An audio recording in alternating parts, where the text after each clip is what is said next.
ಇದ್ರ ವಿಸ್ತಾರ ಡಿಬೇಟ್. ನಾನು ವಿದ್ಯಾ ಮಲ್ನಾಡ್. ನೋಡಿ, ದೇಶದಲ್ಲಿ ತುಂಬಾ ಜೋರಾಗಿ ಸದ್ದು ಮಾಡ್ತಿರುವ ಒಂದು ಪಾರ್ಟಿ ಯಾವುದಪ್ಪ ಅಂತ ಹೇಳಿದ್ರೆ ನೆನ್ನೆ ಮೊನ್ನೆ ಹುಟ್ಕೊಂಡಂತಹ ಸಿಜೆಪಿ, ಕಾಕ್ರೋಚ್ ಜನತಾ ಪಾರ್ಟಿ. ಇದು ಯಾರನ್ನು ಉದ್ಧಾರ ಮಾಡಕ್ ಬಂದಿದೆ ಅನ್ನುವ ಪ್ರಶ್ನೆ ಬಂದಾಗ ಆರಂಭಿಕ ಹಂತದಲ್ಲಿ ಜನ ಮರಳೋ ಜಾತ್ರೆ ಮರಳೋ ಅನ್ನೋ ರೀತಿಯಲ್ಲಿ ದೊಡ್ಡವರಿಂದ ಹಿಡಿದು ಬರೀ ಯುವಕರು ಮಾತ್ರ ಅಲ್ಲ, ದೊಡ್ಡವರು ಕೂಡ ತಲೆ ಬಾಗ್ಬಿಟ್ರು. ಮುಂದಕ್ಕೆ ಹೋಗ್ತಾ ಹೋಗ್ತಾ ಹೋಗ್ತಾ ಆ ಪಾರ್ಟಿಯ ಉದ್ದೇಶ ಏನು, ಪಾರ್ಟಿ ಹಿಂದೆ ಇರೋರು ಯಾರು, ಅವರ ಅಕೌಂಟಬಿಲಿಟಿ ಏನು, ಈ ರೀತಿಯ ಪ್ರಶ್ನೆಗಳು ಅಥವಾ ವಿಮರ್ಶೆಗಳು ಆರಂಭ ಆಗೋಕೆ ಶುರುವಾಯಿತು. ಇವತ್ತು ನೋಡಿದ್ರೆ ಅದರ ಸಂಸ್ಥಾಪಕರು ಭಾರತಕ್ಕೆ ಬರ್ತಾ ಇದ್ದಾರೆ. ಒಂದು ಒಳ್ಳೆ ಉದ್ದೇಶ ಅವ್ರು ಕೊಟ್ಟಿರುವ ಕಾರಣ, ಬಹಳ ಒಳ್ಳೆ ಉದ್ದೇಶವನ್ನು ಇಟ್ಕೊಂಡು ಇದು ಸಾರ್ಥಕ ಆಗುತ್ತಾ ಮತ್ತೊಂದ ಮಗದೊಂದ ಇವೆಲ್ಲವೂ ಆನಂತರದ ಚರ್ಚೆ. ಬಟ್ ಈ ಸಿಜೆಪಿ ಪಾರ್ಟಿ ಇದು ರಾಜಕೀಯ ಪಕ್ಷನ, ಇದನ್ನ ನಂಬೋದು ಹೇಗೆ? ಆಮೇಲೆ ನಮ್ಮಲ್ಲಿ ಒಂದು ಸಮಸ್ಯೆ ಏನಪ್ಪ ಅಂದರೆ ಶಾರ್ಟ್ ಮೆಮೊರಿ ನಮ್ಮ ಜನಕ್ಕೆ ಅಂತಾರೆ. ಹೌದಾ? ಅದರ ಜೊತೆಗೆ ಬೇಗ ಮಲ್ಗೋದು, ಅದೇ ರೀತಿಯಾಗಿ ಬೇಗ ನಿದ್ರಿಸ್ಬಿಡುವಂತಹ ಜಾಯಮಾನ ಕೂಡ ನಮ್ಮದು ಅಂತ ಒಂದು ಆರೋಪ ಇದೆ. ಯಾಕೆ ಒಂದು ಅಂಶವನ್ನು ಹೇಳಿದೆ ಅಂತ ನಾನು ಚರ್ಚೆಯಲ್ಲಿ ಹೇಳ್ತಾ ಹೋಗ್ತೀನಿ. ಸೊ ಈ ಸಿಜೆಪಿ ಬಗ್ಗೆ ಚರ್ಚೆ ಮಾಡ್ತಾ ಹೋಗೋಣ. ಪರ ಮತ್ತು ವಿರೋಧ ಎರಡನ್ನೂ ಕೂಡ ವಿಮರ್ಶೆ ಮಾಡ್ತಾ ಹೋಗೋಣ. ಇದೇ ಹೊತ್ತಿನ ವಿಶೇಷ ಅಂತ ಹೇಳ್ತಾ ಸದ್ಯಕ್ಕೆ ಹೆಡ್ಲೈನ್ಸ್ ನೋಡೋಣ. ಹೆಡ್ಲೈನ್ಸ್ ಆದ್ಮೇಲೆ ಚರ್ಚೆ ಶುರು ಮಾಡೋಣ. ರಾಮಲಿಂಗಾರೆಡ್ಡಿ ಮನವೊಲಿಕೆಗೆ ಡಿಕೆಶಿ ಸರ್ಕಸ್. ಸತತ 2 ಗಂಟೆಗೂ ಅಧಿಕ ಕಾಲ ಮೀಟಿಂಗ್. ಹಿರಿಯ ನಾಯಕನ ಸಂಧಾನ ಆಯ್ತಾ ಸಕ್ಸಸ್?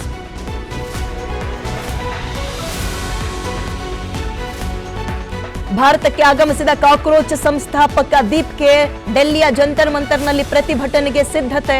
ಬೆಂಬಲಿಗರು ಶಿಸ್ತು ಕಾಪಾಡಿಕೊಳ್ಳುವಂತೆ ಅಭಿಜಿತ್ ಮನವಿ.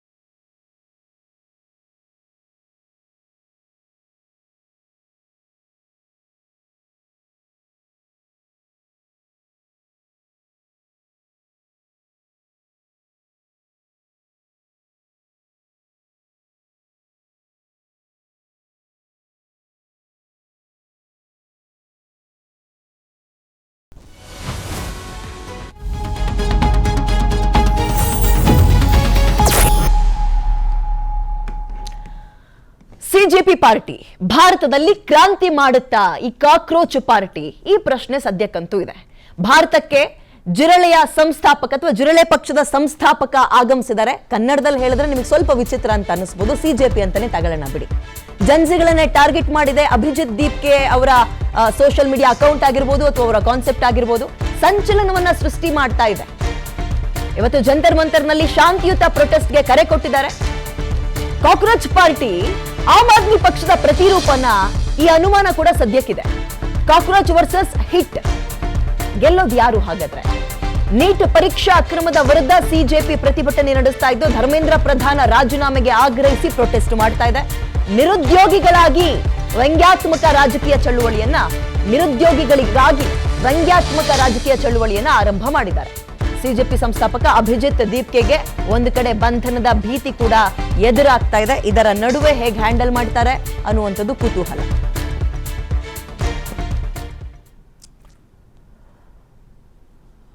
ಓಕೆ, ದೀಪ್ಗೆ ಅವ್ರು ಬರ್ತಾ ಇರುವ ಚಿತ್ರಣವನ್ನ ಗಮನಿಸ್ತಾ ಇದ್ದೀರಿ. ಇದು ಒಂದ್ ರೀತಿ ಹಳೆ ವಿಜುವಲ್ಸ್ ಗಳನ್ನ ನೆನಪು ಮಾಡ್ತಾ ಇದೆ. ಈ ನಮ್ಮ ಸ್ವಾತಂತ್ರ್ಯ ಚಳುವಳಿಯಲ್ಲಿ ಭಾಗವಹಿಸಿದವ್ರನ್ನ ವೆಲ್ಕಮ್ ಮಾಡ್ಕೊಳ್ಳೋಕೆ ಕ್ರೌಡ್ ಸೇರ್ತಾ ಇದ್ದಿದ್ದು, ಈ ರೀತಿಯ ಚಿತ್ರಣಗಳನ್ನ ನಮ್ ಕಣ್ಮುಂದಕ್ಕೆ ತರ್ತಾ ಇದೆ. ಬಟ್ ಈ ಸಿಜೆಪಿ ಪಾರ್ಟಿ ಏನ್ ಮಾಡುತ್ತೆ, ಅವ್ರ ರೋಡ್ ಮ್ಯಾಪ್ ಏನು, ಇನ್ ಕೇಸ್ ಆಯ್ತಪ್ಪ ಇವ್ರು ಆಲ್ಟರ್ನೇಟಿವ್ ಕೇಳ್ತಾ ಇದ್ದಾರೆ, ಅದಕ್ಕೆ ಇವ್ರು ವ್ಯವಸ್ಥೆ ಮಾಡ್ಕೊಂಡಿದಾರ? ಎಲ್ಲಾ ಪ್ರಶ್ನೆ ಇದೆ. ಮಗದೊಂದು ಕಡೆ ಈ ನೀಟ್ ಎಕ್ಸಾಮ್, ಇದ್ರ ಬಗ್ಗೆ ಅನುಮಾನನೇ ಬೇಡ. ಇಷ್ಟು ದಿನ ಆದ್ರೂ ಕೂಡ ಲಕ್ಷಾಂತರ ಮಕ್ಕಳ ಭವಿಷ್ಯ ಮಣ್ಣು ಪಾಲ್ ಮಾಡಿದ್ರು ಕೂಡ ಅದರ ಹೊಣೆಗಾರಿಕೆ ಹೊತ್ಕೋಬೇಕಾಗಿರೋರು ನುಣುಚ್ಕೊಳ್ತಾ ಇದ್ದಾರೆ. ರಾಜೀನಾಮೆ ತಗೊಳ್ಬೇಕಾಗಿರೋರು ಬಾಯಿ ಮುಚ್ಕೊಂಡು ಸುಮ್ಮನಿದ್ದಾರೆ. ಅದ್ರ ಬಗ್ಗೆ ಪ್ರಶ್ನೆ ಮಾಡ್ತೀವಿ ಅಂತ ಬಂದಾಗ ಇವ್ರು ಹೊರದೇಶದಿಂದಲ್ಲಾದ್ರೂ ಬಂದ್ರು ಪರವಾಗಿಲ್ಲ, ಪ್ರಶ್ನೆ ಮಾಡ್ಲಿ ಅಂತ ಸುಮ್ಮನಾಗ್ಬೇಕಾ, ಅಥವಾ ಇದರಿಂದ ಬೇರೆ ಇನ್ನೇನಾದ್ರೂ ಹುನ್ನಾರ ಇದೆಯಾ? ಎರಡೂ ರೀತಿಯಲ್ಲಿ ಚರ್ಚೆಯನ್ನ ಅಥವಾ ಈ ವಿಚಾರವನ್ನ ನೋಡ್ಬೇಕಾಗುತ್ತೆ. ನಾವು ಡಿಬೇಟ್ ಮಾಡ್ತಾ ಹೋಗೋಣ, ಪರ ಮತ್ತು ವಿರೋಧ ಎರಡೂ ಚರ್ಚೆಗಳನ್ನ. ಓಕೆ, ನನ್ನ ಜೊತೆ ಗೆಸ್ಟ್ಗಳು ಕೂಡ ಜಾಯ್ನ್ ಆಗಿದ್ದಾರೆ. ವೆಲ್ಕಮ್ ಮಾಡ್ಕೊಳ್ತೀನಿ. ಮೊದಲನೇದಾಗಿ ಎಎಪಿ ವಕ್ತಾರರು ಉಮೇಶ್ ಬಾಬು ಇದ್ದಾರೆ. ನಮಸ್ತೆ, ಕಾರ್ಯಕ್ರಮಕ್ಕೆ ಸ್ವಾಗತ ತಮಗೆ. ಮತ್ತೊಂದು ಕಡೆಗೆ ಕಾಂತಕುಮಾರ್ ಅವರು ಕೂಡ ಇದ್ದಾರೆ. ಕಾಂತಕುಮಾರ್ ಅವರೇ ನಮಸ್ತೆ, ಖುಷಿ ಆಯ್ತು ನಿಮ್ಮನ್ನ ಸ್ಟುಡಿಯೋದಲ್ಲಿ ನಾನು ನೋಡಿದ್ದು ಇವತ್ತು. ನಮಸ್ತೆ, ಕಾರ್ಯಕ್ರಮಕ್ಕೆ ಸ್ವಾಗತ. ಮಗದೊಂದ್ ಕಡೆ ಯುವ ಮುಖಂಡರಾಗಿ ಚಾಣಕ್ಯ ಕೂಡ ಇದ್ದಾರೆ. ಚಾಣಕ್ಯ ನಮಸ್ತೆ, ಕಾರ್ಯಕ್ರಮಕ್ಕೆ ಸ್ವಾಗತ. ಕಾಕ್ರೋಚ್ ಬೆಂಬಲಿಗರಾಗಿ ಅಥವಾ ಸಿಜೆಪಿ ಪಕ್ಷದ ಬೆಂಬಲಿಗರಾಗಿ ವಿನಾಯಕ್ ಕೂಡ ನಮ್ಮ ಜೊತೆ ಸ್ಟುಡಿಯೋದಲ್ಲಿ ಜಾಯ್ನ್ ಆಗಿದ್ದಾರೆ. ನಮಸ್ಕಾರ, ನಿಮಗೂ ಕೂಡ ಕಾರ್ಯಕ್ರಮಕ್ಕೆ ಸ್ವಾಗತ ವಿನಾಯಕ್ ಅವರೇ. ಸಜಿತ್ ಮಲೆಮನೆ ಕನ್ನಡ ಪರ ಹೋರಾಟಗಾರರು ಅವರು ಕೂಡ ನಮ್ಮ ಜೊತೆ ಝೂಮ್ ಅಲ್ಲಿ ಲೈವ್ ಜಾಯ್ನ್ ಆಗ್ತಾ ಇದ್ದಾರೆ. ಸರ್ ನಮಸ್ತೆ, ನನ್ನ ಧ್ವನಿ ನಿಮಗೆ ಕೇಳಿಸ್ತಾ ಇದೆ ಅನ್ಕೊಳ್ತೀನಿ. ನಮಸ್ಕಾರ, ಕಾರ್ಯಕ್ರಮಕ್ಕೆ ಸ್ವಾಗತ ಸಜಿತ್ ಅವರೇ. ಸಜಿತ್ ಬದಲು ನಾನು ಜ್ಞಾನೇಶ್ವರ್ ಅಂತ ಬಂದಿರೋದು. ಕ್ಷಮಿಸಿ, ಜ್ಞಾನೇಶ್ವರ್ ಅವರೇ ನಮಸ್ಕಾರ, ಕಾರ್ಯಕ್ರಮಕ್ಕೆ ಸ್ವಾಗತ. ನನ್ನ ಧ್ವನಿ ಕೇಳಿಸ್ತಾ ಇದೆ ಅಲ್ವಾ? ಕೇಳಿಸ್ತಾ ಇದೆ ಮೇಡಮ್. ನಮಸ್ತೆ. ನಮಸ್ತೆ. ಎಸ್, ನಿಮ್ಮಿಂದಲೇ ಆರಂಭ ಮಾಡ್ತೀನಿ. ಈ ಸಿಜೆಪಿ ಬಗ್ಗೆ ನಿಮ್ಮ ಅಭಿಪ್ರಾಯ ಏನು? ಮೇಡಮ್ ನಮಸ್ಕಾರ. ಸೊ ಸಿಜೆಪಿ ಬಗ್ಗೆ ನನ್ನ ಮೊದಲ ಅಭಿಪ್ರಾಯ ಏನಂದ್ರೆ, ಇದು ಮೂಲತಃ ನಾವೇನು ಕೋರ್ಟ್ ನ್ಯಾಯಾಲಯದಲ್ಲಿ ನಮಗೆ ನ್ಯಾಯ ಸಿಗುತ್ತೆ ಅಂತ ನಾವೇನು ಪ್ರಜಾಪ್ರಭುತ್ವದಲ್ಲಿ ನಂಬಿಕೆ ಇಟ್ಕೊಂಡಿದೀವಿ, ಎಲ್ಲಿ ಸಿಗದೆ ಇದ್ರು ನಮ್ಗೆ ಕೋರ್ಟ್ ನಲ್ಲಿ ನ್ಯಾಯ ಸಿಗುತ್ತೆ ಅಂತ.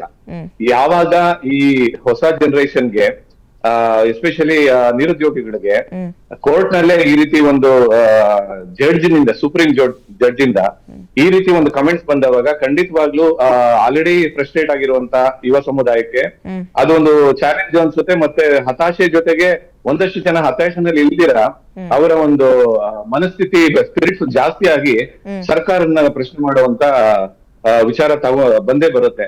ಅದು ಇಷ್ಟು ವರ್ಷ ಆಗದೆ ಇರೋದು ನಮ್ಮ ದುರ್ದೈವ.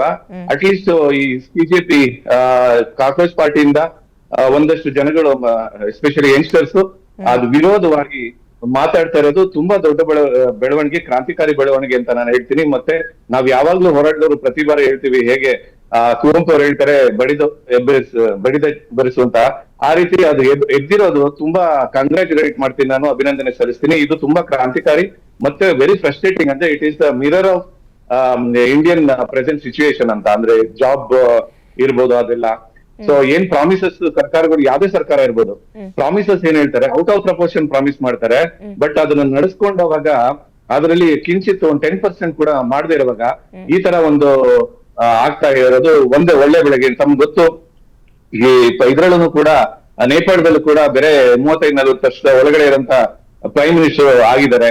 ಜೆನ್ಜಿ ತುಂಬಾ ಇವಾಗ ನಾವೇನ್ ಅನ್ಕೊಂಡ್ಬಿಡ್ತೀವಿ ಅಂದ್ರೆ ಎಲ್ಲಾನು ಫೇಸ್ಬುಕ್ ಅಲ್ಲಿ ಮತ್ತೆ ಇನ್ಸ್ಟಾಗ್ರಾಮ್ ನಲ್ಲಿ ತುಂಬಾ ಟೈಮ್ ವೇಸ್ಟ್ ಮಾಡ್ತಾ ಇದಾರೆ ಅಂತ ಅನ್ಕೊಂತೀವಿ. ಅದರ ವಿರುದ್ಧವಾಗಿ ಈಗಿನ ಜನರೇಷನ್ ಅವರ ಒಂದು ಜೀವನ ಸೃಷ್ಟಿ ಮಾಡ್ಕೊಳ್ಳೋದಕ್ಕೆ ಸರ್ಕಾರದ ವಿರುದ್ಧ, ಮತ್ತೆ ಇದೇನು ನೀಟ್ ನಲ್ಲಿ ಆಗ್ತಾ ಇರುವಂತ ಮೋಸ ಅಥವಾ ಏನು ಬೆಳವಣಿಗೆ ಇದೆ, ಕೆಟ್ಟ ಬೆಳವಣಿಗೆ, ಅದನ್ನ ವಿರೋಧವಾಗಿ ಮಾಡ್ತಾ ಇರೋದು ಪಕ್ಷಕ್ಕಿಂತ ನಾನು ನೋಡೋದು ಇದು ಒಂದು ದೊಡ್ಡ ವಿರೋಧ ಅಲೆ ಎದ್ದಿರೋದು ಅತ್ಯಂತ ಉತ್ತಮ ಬೆಳವಣಿಗೆ. ಆಂದೋಲನ ವರ್ಕೌಟ್ ಆಗುತ್ತೆ ಅಂತ ನಿಮ್ಗೆ ಅನ್ಸುತ್ತೆ, ಚಳುವಳಿ ಸಕ್ಸಸ್ ಆಗುತ್ತೆ ಅಂತ ನಿಮ್ಗೆ ಅನ್ಸುತ್ತೆ, ಅಂಡ್ ನೀವು ಅದರ ಪರವಾಗಿ ಅದು ಸಕ್ಸಸ್ ಆಗುತ್ತೆ ಅನ್ನೋದು ಗೊತ್ತಿಲ್ಲ ಮೇಡಮ್. ಯಾಕಂದ್ರೆ ನೀವು ನೋಡ್ದಂಗೆ ಹಲವಾರು ದೊಡ್ಡ ದೊಡ್ಡ ಈ ರೈತ ಸಮುದಾಯದ ಚಳುವಳಿ ನಡೆದವಾಗ ಇಡೀ ವಿಶ್ವದಲ್ಲೇ ಅತ್ಯಂತ ದೊಡ್ಡ ಚಳುವಳಿ ಡೆಲ್ಲಿನಲ್ಲಿ ನಡೆದಿದ್ದು. ಅದನ್ನ ಹತ್ತಿಕ್ಕೋದಕ್ಕೆ ಯಾವ್ಯಾವ ರೀತಿ ಕ್ರಿಯಾಲಿಟಿ ಮಾಡಿದ್ರು ಸರ್ಕಾರ ಅನ್ನೋದು ಎಲ್ಲರಿಗೂ ಜನಜನಿತವಾಗಿದೆ. ಅದು ಹಿಸ್ಟ್ರಿ ಮೇಲೆ ರೆಕಾರ್ಡ್ ಆಗಿದೆ. ಅಂತ ಮೋಸ ಏನ್ ಹೇಳ್ತಿರೋದು ಅತ್ಯಂತ ಕ್ರೂರವಾಗಿ ಆ ಕಾಲದಲ್ಲಿ ಏನು 200 ವರ್ಷದಲ್ಲಿ ಸ್ಪೈನ್ ಅಲ್ಲೆಲ್ಲ ಮಾಡ್ತಾ ಇದ್ರೆ ಆ ಲೆವೆಲ್ಗೆ ರೈತರಿಗೆ ನಡೆಸ್ಕೊಂಡ್ರಿ ಇವರು. ಸೊ ಈ ಹೋರಾಟ ಎಷ್ಟು ಮಟ್ಟಿಗೆ ಹಿಟ್ ಆಗುತ್ತೆ ಅನ್ನೋದು ಗೊತ್ತಿಲ್ಲ, ಬಟ್ ಪ್ರತಿರೋಧ ಅಂತೂ ಅದ್ಭುತವಾಗಿದೆ. ಮತ್ತೆ ಇದು ಖಂಡಿತವಾಗ್ಲೂ ಜನಗಳನ್ನ ಎಬ್ಬರಿಸುತ್ತೆ. ಇದು ರೈಟ್ ಟೈಮ್ ಅಂತ ಹೇಳಿ ನಿಮ್ಮ ಹತ್ರ ಬರ್ತೀನಿ ಸರ್. ಉಮೇಶ್ ಅವರೇ, ನಿಮ್ಮ ಫಸ್ಟ್ ಓಪನಿಂಗ್ ಕಾಮೆಂಟ್ ಇದಕ್ಕೆ. ಮೊದಲನೇದಾಗಿ ನಾನು ಪ್ರದೀಪ್ ಕುಮಾರ್, ರಿತಿಕಾ ಮಿಶ್ರಾ, ಆಕಾಂಕ್ಷಾ ಚತುರ್ವೇದಿ, ಹೀಗೆ ಇನ್ನೂ ಹಲವಾರು ಜನ ಯಾರು ಸ್ಟೂಡೆಂಟ್ಸ್ ಇದ್ದಾರೆ, ಅವರೆಲ್ಲ ಯಾರು ಸೂಸೈಡ್ ಮಾಡಿಕೊಂಡ್ರು ನೀಟ್ ಎಕ್ಸಾಮ್ ನಂತರ, ಅವರ ಆತ್ಮಗಳಿಗೆ ಶಾಂತಿ ಕೋರಿ ಮತ್ತು ಅವರ ಕುಟುಂಬಕ್ಕೆ ಒಂದು ಭಗವಂತ ಶಕ್ತಿ ನೀಡಲಿ ಅಂತ ಹೇಳ್ಬಿಟ್ಟು ಕೇಳ್ತಾ ಮುಂದುವರಿಸ್ತೀನಿ. ಈಗ ಇವರೆಲ್ಲರದೂ ನಾವು ಆತ್ಮಹತ್ಯೆ ಮಾಡ್ಕೊಂಡಿದ್ದಾರೆ, ಸ್ಯೂಸೈಡ್ ಮಾಡ್ಕೊಂಡಿದ್ದಾರೆ ನೀಟ್ ಆಸ್ಪಿರೆಂಟ್ಸು ಅಂತ ನೋಡಿದಾಗ ಅದಕ್ಕೆ ಯಾರು ಹೊಣೆ ಅಂತ ಹೇಳ್ಬಿಟ್ಟು ಯಾರನ್ನು ನಾವು ಮಾಡ್ತಾ ಇಲ್ಲ. ಅದೇ ಒಂದು ಪ್ರಶ್ನೆನ ಇಟ್ಕೊಂಡು ಕಾಕ್ರೋಚ್ ಜನತಾ ಪಾರ್ಟಿ ಏನಿದೆ ಇವತ್ತು ಅಭಿಜಿತ್ ದೀಪ್ಕೆ ಅವರು ಕೇಳ್ತಾ ಇರೋದು. ಇದಕ್ಕೆಲ್ಲ ಹೊಣೆ ಧರ್ಮೇಂದ್ರ ಪ್ರಧಾನ್ ಅವರು, ನಮ್ಮ ದೇಶದ ಶಿಕ್ಷಣ ಸಚಿವರು. ಅವ್ರ ಮೇಲೆ ಏನು ಆ್ಯಕ್ಷನ್ ತಗೊಂಡಿದ್ದೀರಾ ಅಂತ ಹೇಳ್ಬಿಟ್ಟು ಕೇಳುವಂಥ ಒಂದು ನಿಟ್ಟಿನಲ್ಲಿ ಮುಂದೂಡಿದಾಗ ಈ ಒಂದು ಕಾಕ್ರೋಚ್ ಜನತಾ ಪಾರ್ಟಿ ಉದ್ಭವ ಆಗಿದೆ. ಸೊ ನಮ್ಮ ದೇಶದಲ್ಲಿ ಏನಾಗಿದೆ ಅಂತ ಹೇಳಿದ್ರೆ, ಈಗ ಯಾರು ಏನೇ ಮಾಡ್ಕೊಂಡು ಹೋದ್ರೂ, ಅಂದರೆ ಶಾಸಕಾಂಗ ಇರಲಿ, ಕಾರ್ಯಾಂಗ ಇರಲಿ, ಇತ್ತೀಚಿನ ದಿನಗಳಲ್ಲಿ ನ್ಯಾಯಾಂಗ ಕೂಡ ಏನೇ ಒಂದು ಎಲ್ಲೆ ಮೀರಿ ದಾಟಿದ್ರೂ ಯಾರೂ ಕೇಳುವಾಗಿಲ್ಲ ಮತ್ತು ಯಾರನ್ನು ಹೊಣೆ ಮಾಡುವಂಗಿಲ್ಲ.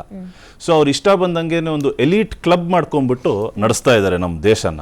ಅದಕ್ಕೆ ಇಂದು ಜೆನ್ಜಿ ಮುಂದೆ ಬಂದ್ಬಿಟ್ಟು ನಾವು ನಮ್ಮ ದೇಶನ ಲೀಡ್ ಮಾಡ್ತೀವಿ, ನೀವು ಹೊರಗೆ ಹೋಗಿ ಅಂತ ಹೇಳಿಬಿಟ್ಟು ಒಂದು ಕ್ಲಿಯರ್ ಕಟ್ ಆಗಿ ಅಜೆಂಡಾ ಇಟ್ಕೊಂಡು ಬರ್ತಾ ಇದ್ದಾರೆ. Okay, fine. ಕಾಂತ್ ಕುಮಾರ್ ಅವರೇ, ನಿಮ್ಮ ಫಸ್ಟ್ ಓಪನಿಂಗ್ ಕಾಮೆಂಟ್.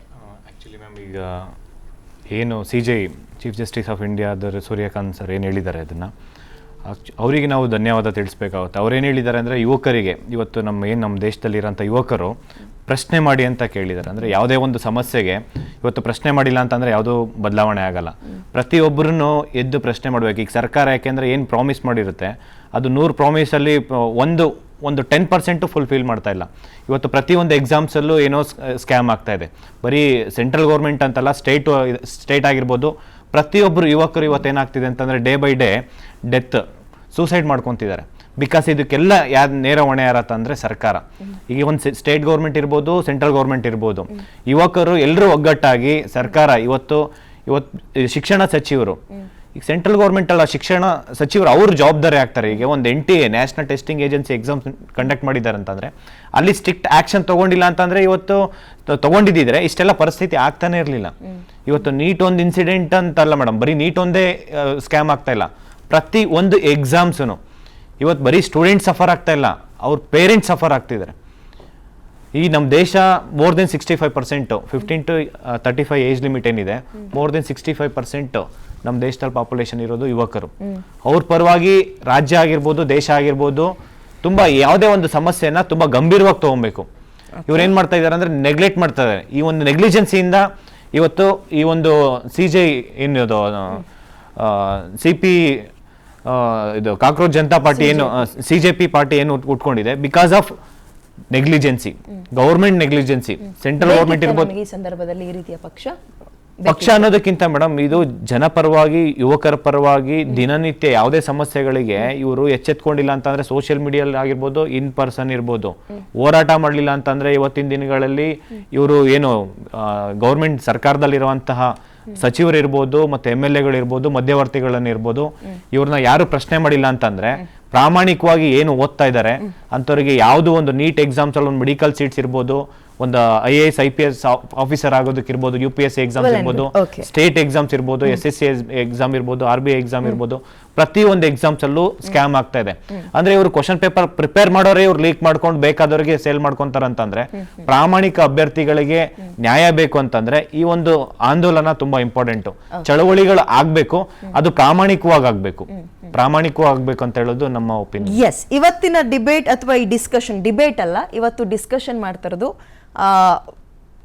ಬಹಳ ಅರ್ಥಪೂರ್ಣ ಚರ್ಚೆಗಳಾಗುತ್ತೆ. ಇಲ್ಲಿ ಯಾವುದೇ ರೀತಿಯ 2-3 ರಾಜಕೀಯ ಪಕ್ಷಗಳನ್ನ ಕೂರಿಸಿ ಕಿರ್ಚಾಟ ಅವ್ರ ಪ್ರಶ್ನೆ ಕೇಳಿದ್ರೆ ಪ್ರಶ್ನೆನೇ ಉತ್ತರ ಅನ್ನೋ ರೀತಿಯಲ್ಲಿ ಕೊಡುವಂಥದ್ದು ಇದ್ಯಾವುದು ಕೂಡ ಆಗಲ್ಲ.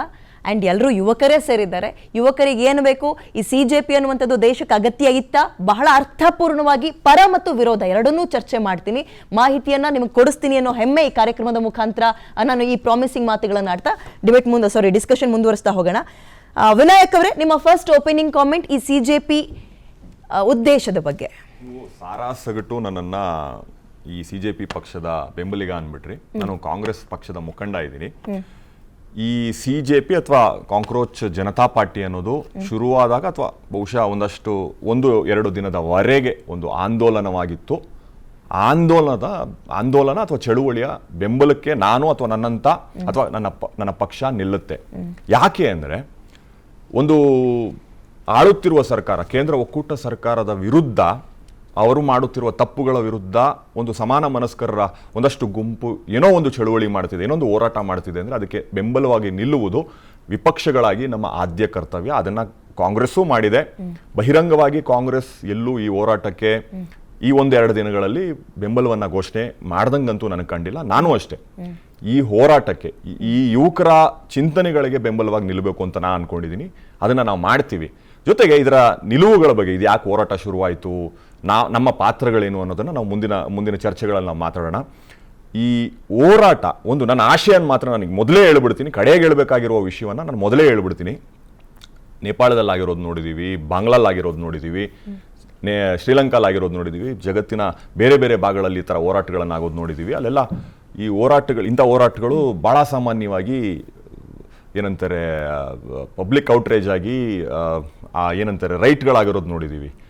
ಅಂಥದ್ದು ನಮ್ಮ ದೇಶದಲ್ಲಿ ಆಗದೇ ಇರಲಿ, ಆಗೋಕೆ ನಮ್ಮ ಕಾನೂನು ಸುವ್ಯವಸ್ಥೆ ಎಲ್ಲೂ ಅವಕಾಶ ಮಾಡಿಕೊಡಲ್ಲ ಅನ್ನೋ ನಂಬಿಕೆ ನನಗಿದೆ. ಅಂಥದ್ದು ಆಗದೇ ಇರಲಿ ಅಂತ ಮೊದಲಿಗೆ ನಾನು ಯುವಕರಲ್ಲಿ ಕೇಳ್ಕೊತೀನಿ. ನಡೀತಿರೋದು ಡೆಲ್ಲಿಲಿ ಈ ಹೋರಾಟ ಬಹುಶಃ ಯಾಕೆ ಅಂದರೆ, ಯಾಕೆ ನಾವು ಎದುರು ನೋಡ್ತಾ ಇದ್ದೀವಿ ಅಂದರೆ, ನಮ್ಮ ತಲೆಮಾರು ನೆನಪಿಡುವ ಹಾಗೆ ಇಂಥದ್ದೊಂದು ಹೋರಾಟ ಅಂತಾಗಿದ್ದು, ಅಂದರೆ ಜನಾಂದೋಲನ ಅಂತಾಗಿದ್ದು 2012-13 ಕಾಲಘಟ್ಟದಲ್ಲಿ ಇದು ಯಾವುದು ಜನಲೋಕ್ಪಾಲ್ ವಿರುದ್ಧದ ಹೋರಾಟ. ಅದು ಜನ ನಿಮ್ಗೆ ನೆನಪಿರೋದಾದರೆ, ಈ ತಲೆಮಾರಿನ ಯುವಕರಿಗೆ ನೆನಪಿರೋದ, ನಾವೆಲ್ಲ ಭಾಳ ಯಂಗ್ಸ್ಟರ್ಸ್ ಇದ್ವಿ. ಜನ ತಾವಾಗಿ ಎದ್ದು ಬಂದು ರಸ್ತೆಗೆ ಬಂದು ದೇಶದ ಯಾವ್ಯಾವ ಮೂಲೆಯಲ್ಲಿ ಹೋರಾಟಗಳು ನಡೀತಿತ್ತು ಅಲ್ಲೋಗಿ ಜನ ಕೂತ್ಕೋತಿದ್ರು. ಯಾಕೆ ಅಂದರೆ, ಇರ್ಬೋದು ಕಾಂಗ್ರೆಸ್ ಸರ್ಕಾರವೇ ಇದ್ದಿದ್ದು, ಕಾಂಗ್ರೆಸ್ ಸರ್ಕಾರದ ವಿರುದ್ಧ ಭಾಳ ವ್ಯವಸ್ಥಿತವಾದಂಥ ಹೋರಾಟವನ್ನು ಕಟ್ಟಿದವರು ಇವರು.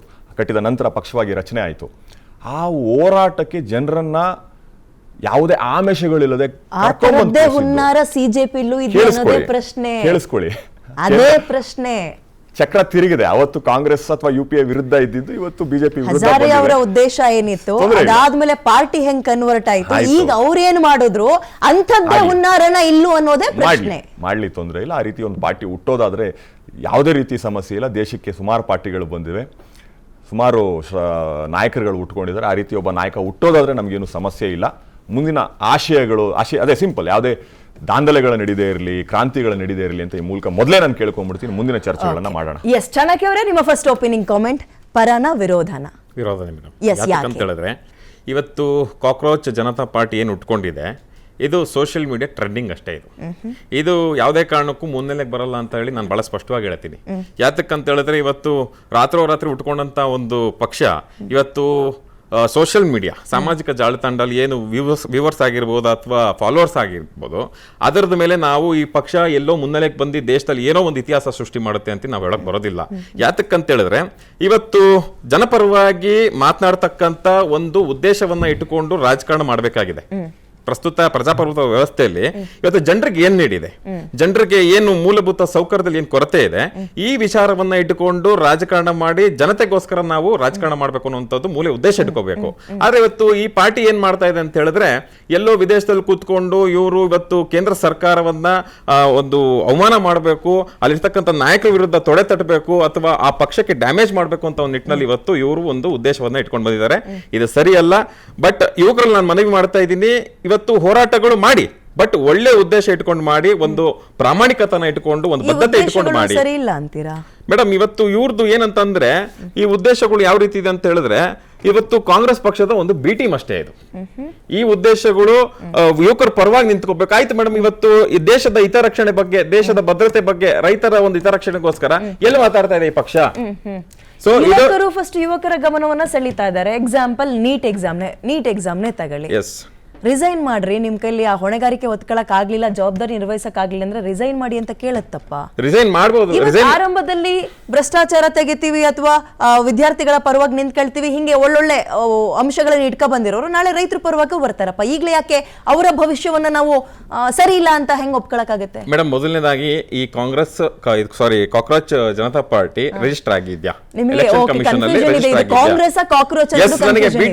ಬಿ ಟೀಮ್ ಅಂತ ನಾನು ಅದಕ್ಕೆ ನೇರವಾಗಿ ಹೇಳ್ತೇನೆ. ಯಾತಕ್ಕಂತ ಅಂದ್ರೆ, ಇದರಿಂದ ನೇರವಾಗಿ ರಾಜಕೀಯದ ಷಡ್ಯಂತ್ರ ಇದೆ. ಇದರಲ್ಲಿ ಕಾಂಗ್ರೆಸ್ ಪಕ್ಷದ ಒಂದು ಕೈವಾಡ ಇದೆ, ಪರೋಕ್ಷವಾಗ್ಲಿ ನೇರವಾಗ್ಲಿ ಇದರಲ್ಲಿ ಅವ್ರದ್ದು ಕೈವಾಡ ಇದೆ ಅಂತ ಹೇಳಿ ಬಹಳ ಸ್ಪಷ್ಟವಾಗಿ ಹೇಳೋದಕ್ಕೆ ಬಯಸ್ತಿದ್ದ. ಓಕೆ, ನಾನು ಈಗ ಉಮೇಶ್ ಅವ್ರ ಹತ್ರ ಕೇಳ್ಬಿಡ್ತೀನಿ. ಏನ್ ಸರ್, ಗಳಿಗೆಗೊಂದು ಬಟ್ಟೆ ಚೇಂಜ್ ಮಾಡ್ದಂಗೆ ನೀವು ಈಗ ಆಪ್ ಹಾಕೊಂಡು ಬಂದಿದ್ದೀರಿ, ಇನ್ನೊಂದು ಬಟ್ಟೆ ಚೇಂಜ್ ಮಾಡಿದ್ರೆ ಈಗ ಕಾಕ್ರೋಚ್ ಶರ್ಟು ನಿಮ್ದೇನಾ? ಅವ್ರು ಕಾಂಗ್ರೆಸ್ದು ಅಂದ್ರು, ಬಟ್ ಅದು ಕಾಂಗ್ರೆಸ್ಸಿನ ಸೌಂಡ್ ನಂಗೆ ಈಗ ಹೊಸದಾಗಿ ಕೇಳಿದ್ದು. ಆಪ್ ಅವ್ರಿಗೂ ಕಾಕ್ರೋಚ್ ಅವ್ರಿಗೂ ಯಾವ ರೀತಿಯ ಸಂಬಂಧ, ವಿನಾಭವ ಸಂಬಂಧ? ಬೇರೆ ದೇಶದಲ್ಲೇ ಕೂತಿದ್ರು ಪರವಾಗಿಲ್ಲ. ಈಗ ಒಂದೇನಂತ ಹೇಳಿದ್ರೆ, ಇಂಡಿಯಾ ಅಗೇನ್ಸ್ಟ್ ಕರಪ್ಷನ್ ಅನ್ನೋದು ಒಂದು ಮೂವ್ಮೆಂಟ್ ತರ ರಚನೆ ಆಯಿತು. ಆಗ ಆಪೋಸಿಷನ್ ಅಲ್ಲಿದ್ದಂಥ ಕಾಂಗ್ರೆಸ್ನವರು ಜನಲೋಕ್ಪಾಲ್ ಬಿಲ್ ಡಿಸ್ಕಷನ್ಗೆ ಕರೆದಾಗ ಅವರು ತೊಡೆ ತಟ್ಬಿಟ್ಟು ಹೇಳಿದ್ರು, ನಿಮಗೆ ತಾಕತ್ತಿದ್ರೆ ಬಂದ್ಬಿಟ್ಟು ಎಲೆಕ್ಷನ್ ನಿಂತ್ಬಿಟ್ಟು ಗೆದ್ಬಿಟ್ಟು ಆಮೇಲೆ ಬದಲಾವಣೆ ಮಾಡಿ ಅಂತ. ಸೊ ಆ ರೀತಿ ಇದ್ದ ಮೂಮೆಂಟ್ನಲ್ಲಿ ಹಲವಾರು ಜನಕ್ಕೆ ಅನ್ನಿಸ್ತು, ಹೌದು ನಾವು ಆಕ್ಟಿವ್ ಪಾಲಿಟಿಕ್ಸ್ಗೆ ಹೋದ್ರೆ ಏನಾದರೂ ಬದಲಾವಣೆ ಮಾಡ್ಬೋದು ಅಂತ.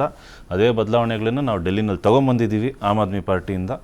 ಸೊ ಆ ರೀತಿ ಜನರನ್ನ ರೊಚ್ಚಿಗೆಬ್ಬಿಸ್ಬಿಟ್ಟು ಒಂದು ಪೊಲಿಟಿಕಲ್ ಪಾರ್ಟಿ ಸೃಷ್ಟಿ ಆಯ್ತೇ ಹೊರತು, ಇಂಡಿಯಾ ಅಗೇನ್ಸ್ಟ್ ಕರಪ್ಷನ್ ಆಗಬೇಕಿದ್ದಾಗೇ ನಾವೊಂದು ಪೊಲಿಟಿಕಲ್ ಪಾರ್ಟಿ ಮಾಡಿಬಿಡೋಣ, ನಾವೊಂದು CM ಆಗಿಬಿಡೋಣ ಅಂತ ಯಾರ ಮನಸ್ಸಿನಲ್ಲೂ ಇರಲಿಲ್ಲ. ಸೊ ಈಗ ನೀವು ಕೇಳ್ತಿದ್ದೀರ ಕಾಕ್ರೋಚ್ ಜನತಾ ಪಾರ್ಟಿಗೂ ಆಮ್ ಆದ್ಮಿ ಪಾರ್ಟಿಗೂ ಏನಿದೆ ಸಂಬಂಧ ಅಂತ ಹೇಳ್ಬಿಟ್ಟು. ಅಭಿಜಿತ್ ದೀಪ್ಕೆ ಅವರು ಹೇಳ್ದಂಗೆ ಈ ಪಾರ್ಟಿನ ರಚನೆ ಮಾಡಿರೋದು ಫಾರ್ ದಿ ಲೇಸೀಸು, ಅನ್ಎಂಪ್ಲಾಯ್ಡು, ಕಾಕ್ರೋಚಸ್ ಅಂತೆಲ್ಲ ಹೇಳ್ತಿದ್ರಲ್ಲ. ಸೊ ಅವರು ನಮ್ಮ ಪಕ್ಷಕ್ಕೆ ದುಡಿದಿದ್ದಾರೆ. ಅವರು ನಮ್ಮ ಪಕ್ಷದ ವಾಲಂಟಿಯರ್. ಸೌರವ್ ದಾಸ್ ಅನ್ನೋ ಒಬ್ಬ ಚೀಫ್ ಸ್ಪೋಕ್ಸ್ ಪರ್ಸನ್ ಕೂಡ ಅವರು ನಮ್ಮ ಪಕ್ಷದ ಆಕ್ಟಿವ್ ವಾಲಂಟಿಯರ್ ಆಗಿದ್ರು ಸೋಷಿಯಲ್ ಮೀಡಿಯಾದಲ್ಲಿ. ಸೊ ಈ ರೀತಿ ಇದ್ದಾಗ ಇನ್ನು ಕಾಕ್ರೋಚ್ ಜನತಾ ಪಾರ್ಟಿ ರಿಜಿಸ್ಟರ್ ಆಗಿದೆಯಾ ಇಲ್ವಾ ಅಂತ ಹೇಳ್ಬಿಟ್ಟು 10 ದಿನದಲ್ಲಿ ಯಾರು ರಿಜಿಸ್ಟ್ರೇಷನ್ ಕೊಡಲ್ಲ ಎಲೆಕ್ಷನ್ ಕಮಿಷನ್ ಆಫ್ ಇಂಡಿಯಾದಲ್ಲಿ. ಅದನ್ನು ಕ್ಲಿಯರ್ ಮಾಡಿಬಿಡ್ತೀನಿ. ಸೊ ಆದ್ದರಿಂದ ಅವರು ನಮ್ಮ ಪಕ್ಷದ ವಾಲಂಟಿಯರ್ಸ್ ಆಗಿದ್ದರು. ಈಗ ಒಂದು ಚಳುವಳಿನ ಸೃಷ್ಟಿ ಮಾಡ್ತಾ ಇದ್ದಾರೆ. ಈಗ ನೆಕ್ಸ್ಟ್ ಪೊಲಿಟಿಕಲ್ ಪಾರ್ಟಿ ಮಾಡೋದು, ಎಲೆಕ್ಷನ್ ಕಮಿಷನ್ ಆಫ್ ಇಂಡಿಯಾದಲ್ಲಿ ರಿಜಿಸ್ಟರ್ ಮಾಡೋದು, ಚುನಾವಣೆ ಕಂಟೆಸ್ಟ್ ಮಾಡೋದು, ಅದೆಲ್ಲ ಅವರ ವಿವೇಚನೆಗೆ ಬಿಟ್ಟಿದ್ದು ಅಂತ ಹೇಳಲಿಕ್ಕೆ ಬಯಸ್ತೀನಿ. ಓಕೆ, ಒಂದು ಪ್ರಶ್ನೆ ಆಮೇಲೆ ಮುಂದುವರಿಸ್ತೀನಿ ನಾನು. ಆ ಚಳುವಳಿ ಬಗ್ಗೆ ಮಾತಾಡ್ತಾ ಇದ್ವಿ ನಾವು. ಅಣ್ಣಾ ಹಜಾರಿ ಅವರು ಶುರು ಮಾಡಿದ್ದು ಯಾಕೆ? ಅದರಲ್ಲಿ ಬಹಳ ಬುದ್ಧಿವಂತನಾದಂತಹ ಅರವಿಂದ್ ಕೇಜ್ರಿವಾಲ್ ಅವರು ಏನ್ ಚೆನ್ನಾಗದ ನಾವು ಒಂದು ಪೊಲಿಟಿಕಲ್ ಪಾರ್ಟಿಯಾಗಿ ಡೈವರ್ಟ್ ಮಾಡಿಕೊಂಡು ಅಧಿಕಾರಕ್ಕೆ ಬಂದ್ರು, ತಪ್ಪಲ್ಲ. ಅಧಿಕಾರಕ್ಕೆ ಬಂದ ಮೇಲೆ ಅವ್ರು ಯಾಕೆ ಒಳಗೆ ಹೋದ್ರು ಅನ್ನುವಂಥದ್ದು ಪ್ರಶ್ನೆ ಕಾಡುತ್ತೆ. ಸೊ AAP ತನ್ನ ಬಣ್ಣವನ್ನ ಕಳಚ್ಕೊಂಡ್ರೆ ಕಾಣದೆ ಈ ಕಾಕ್ರೋಚ್ ಅನ್ನೋ ಪಾರ್ಟಿ. ಸೊ ಇಂಥದ್ದೇ ಮತ್ತೊಂದು ಹುನ್ನಾರನ, ಜನರನ್ನ ನಂಬಿಸೋದು, ಯಾಮಾರ್ಸೋದು, ಆಮೇಲೆ ಏಮಾರ್ಸೋದು ಅಂತೆಲ್ಲ ಹೇಳ್ಬಾರ್ದು. ಆಮ್ ಆದ್ಮಿ ಪಾರ್ಟಿ ಪ್ರಶ್ನೆ ಇಲ್ಲ. ಏನು ಅಂತ ಹೇಳಿದ್ರೆ, ಇವಾಗ ನಿಮ್ಮೆಲ್ರಿಗೂ ಗೊತ್ತಿದೆ ಅರವಿಂದ್ ಕೇಜ್ರಿವಾಲ್ ಅವರು ಜೈಲಿಗೆ ಏನಕ್ಕೆ ಹೋದ್ರು ಅಂತ ಹೇಳ್ಬಿಟ್ಟು. ಒಂದು PMLE ಅಂತ, prevention of money laundering act ಅಂತ 2002ನೇ ಇಸ್ವಿನಲ್ಲಿತ್ತು. ಅದನ್ನು 2019ನೇ ಇಸ್ವಿನಲ್ಲಿ ಅದರ ಪ್ರಾವಿಷನ್ಸ್ನ ಚೇಂಜ್ ಮಾಡ್ತಾರೆ ಸೆಂಟ್ರಲ್ ಗೌರ್ಮೆಂಟ್ ಅವರು. ಯಾವ ರೀತಿ ಚೇಂಜ್ ಮಾಡ್ತಾರೆ ಅಂತ ಹೇಳಿದ್ರೆ, ನಾಳೆ ಬಂದು ನಾನು ನಿಮ್ಮ ಮೇಲೆ ಒಂದು ದೂಷಣೆ ಹೊರಿಸ್ಬೋದು, ನಿಮಗೆ 25 ಕೋಟಿ ಕೊಟ್ಟಿದ್ದೀನಿ ಅಂತ ಹೇಳ್ಬಿಟ್ಟು. ಆಗ ED ಏನಿದೆ ನಿಮ್ಮನ್ನು ಅರೆಸ್ಟ್ ಮಾಡ್ಬೋದು. ಆ್ಯಂಡ್ ನಾನ್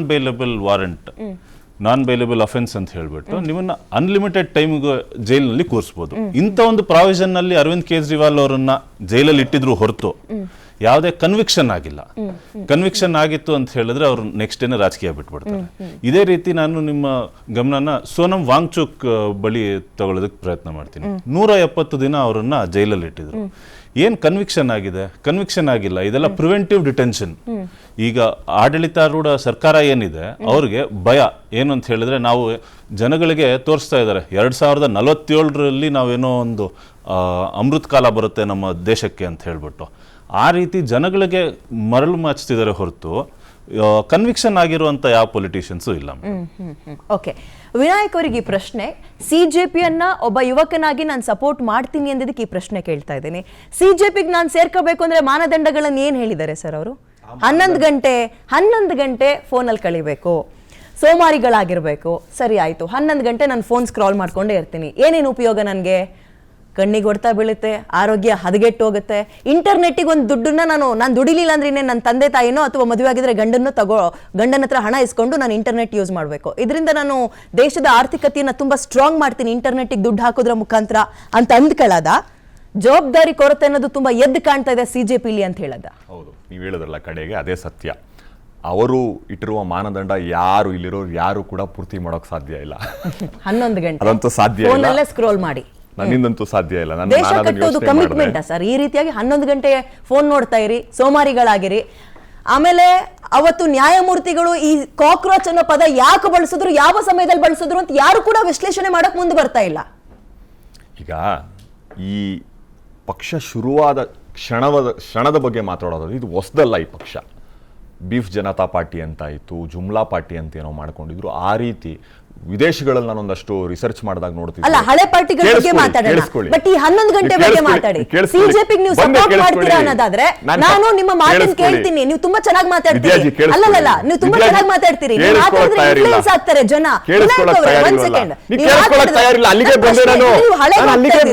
ನಾನು ಅಲ್ಲಿಗೆ ಬಂದು ಕೇಳಿಸ್ಕೊಳಕ್ಕೆ ತಯಾರಿಲ್ಲ. ನಾನು ಅಲ್ಲಿಗೆ ಬಂದೆ. ಕೊಂಕಣ ಸುತ್ತ ಮೈಲಾರಕ್ಕೆ ಬರೋಕ್ ಬಿಡಿ. ಕೊಂಕಣದಲ್ಲಿ ಇದೀನಿ, ನೀವು ನಿಮಿಷ ಮಾತಾಡಿ. ಬೀರ್ ಡ್ರಿಂಕಿಂಗ್ ಪಾರ್ಟಿ ಅಂತ ವಿದೇಶದಲ್ಲಿ, ಯುರೋಪಲ್ಲಿ ಎಲ್ಲೋ ನೋಡಿದ್ದು ನನ್ನ ನೆನಪು. ಮತ್ತು ಅಮೆರಿಕದಲ್ಲಿ ಒಂದಷ್ಟು ಆ ರೀತಿಯ ಹೋರಾಟಗಳು ನಡೆದಿದೆ. ಆ ರೀತಿ ಶುರು ಮಾಡಿದಾಗ ಈ ಆಂದೋಲನ ಅಥವಾ ಇದೊಂದು ಸಣ್ಣದೊಂದು ಚಳುವಳಿ ಶುರು ಮಾಡಿದಾಗ, ಈ ವ್ಯಕ್ತಿ ಶುರು ಮಾಡಿದಾಗ ಬಹುಶಃ ಈತನಿಗೆ ಗಾಂಭೀರ್ಯತೆ ಇರಲಿಲ್ಲ.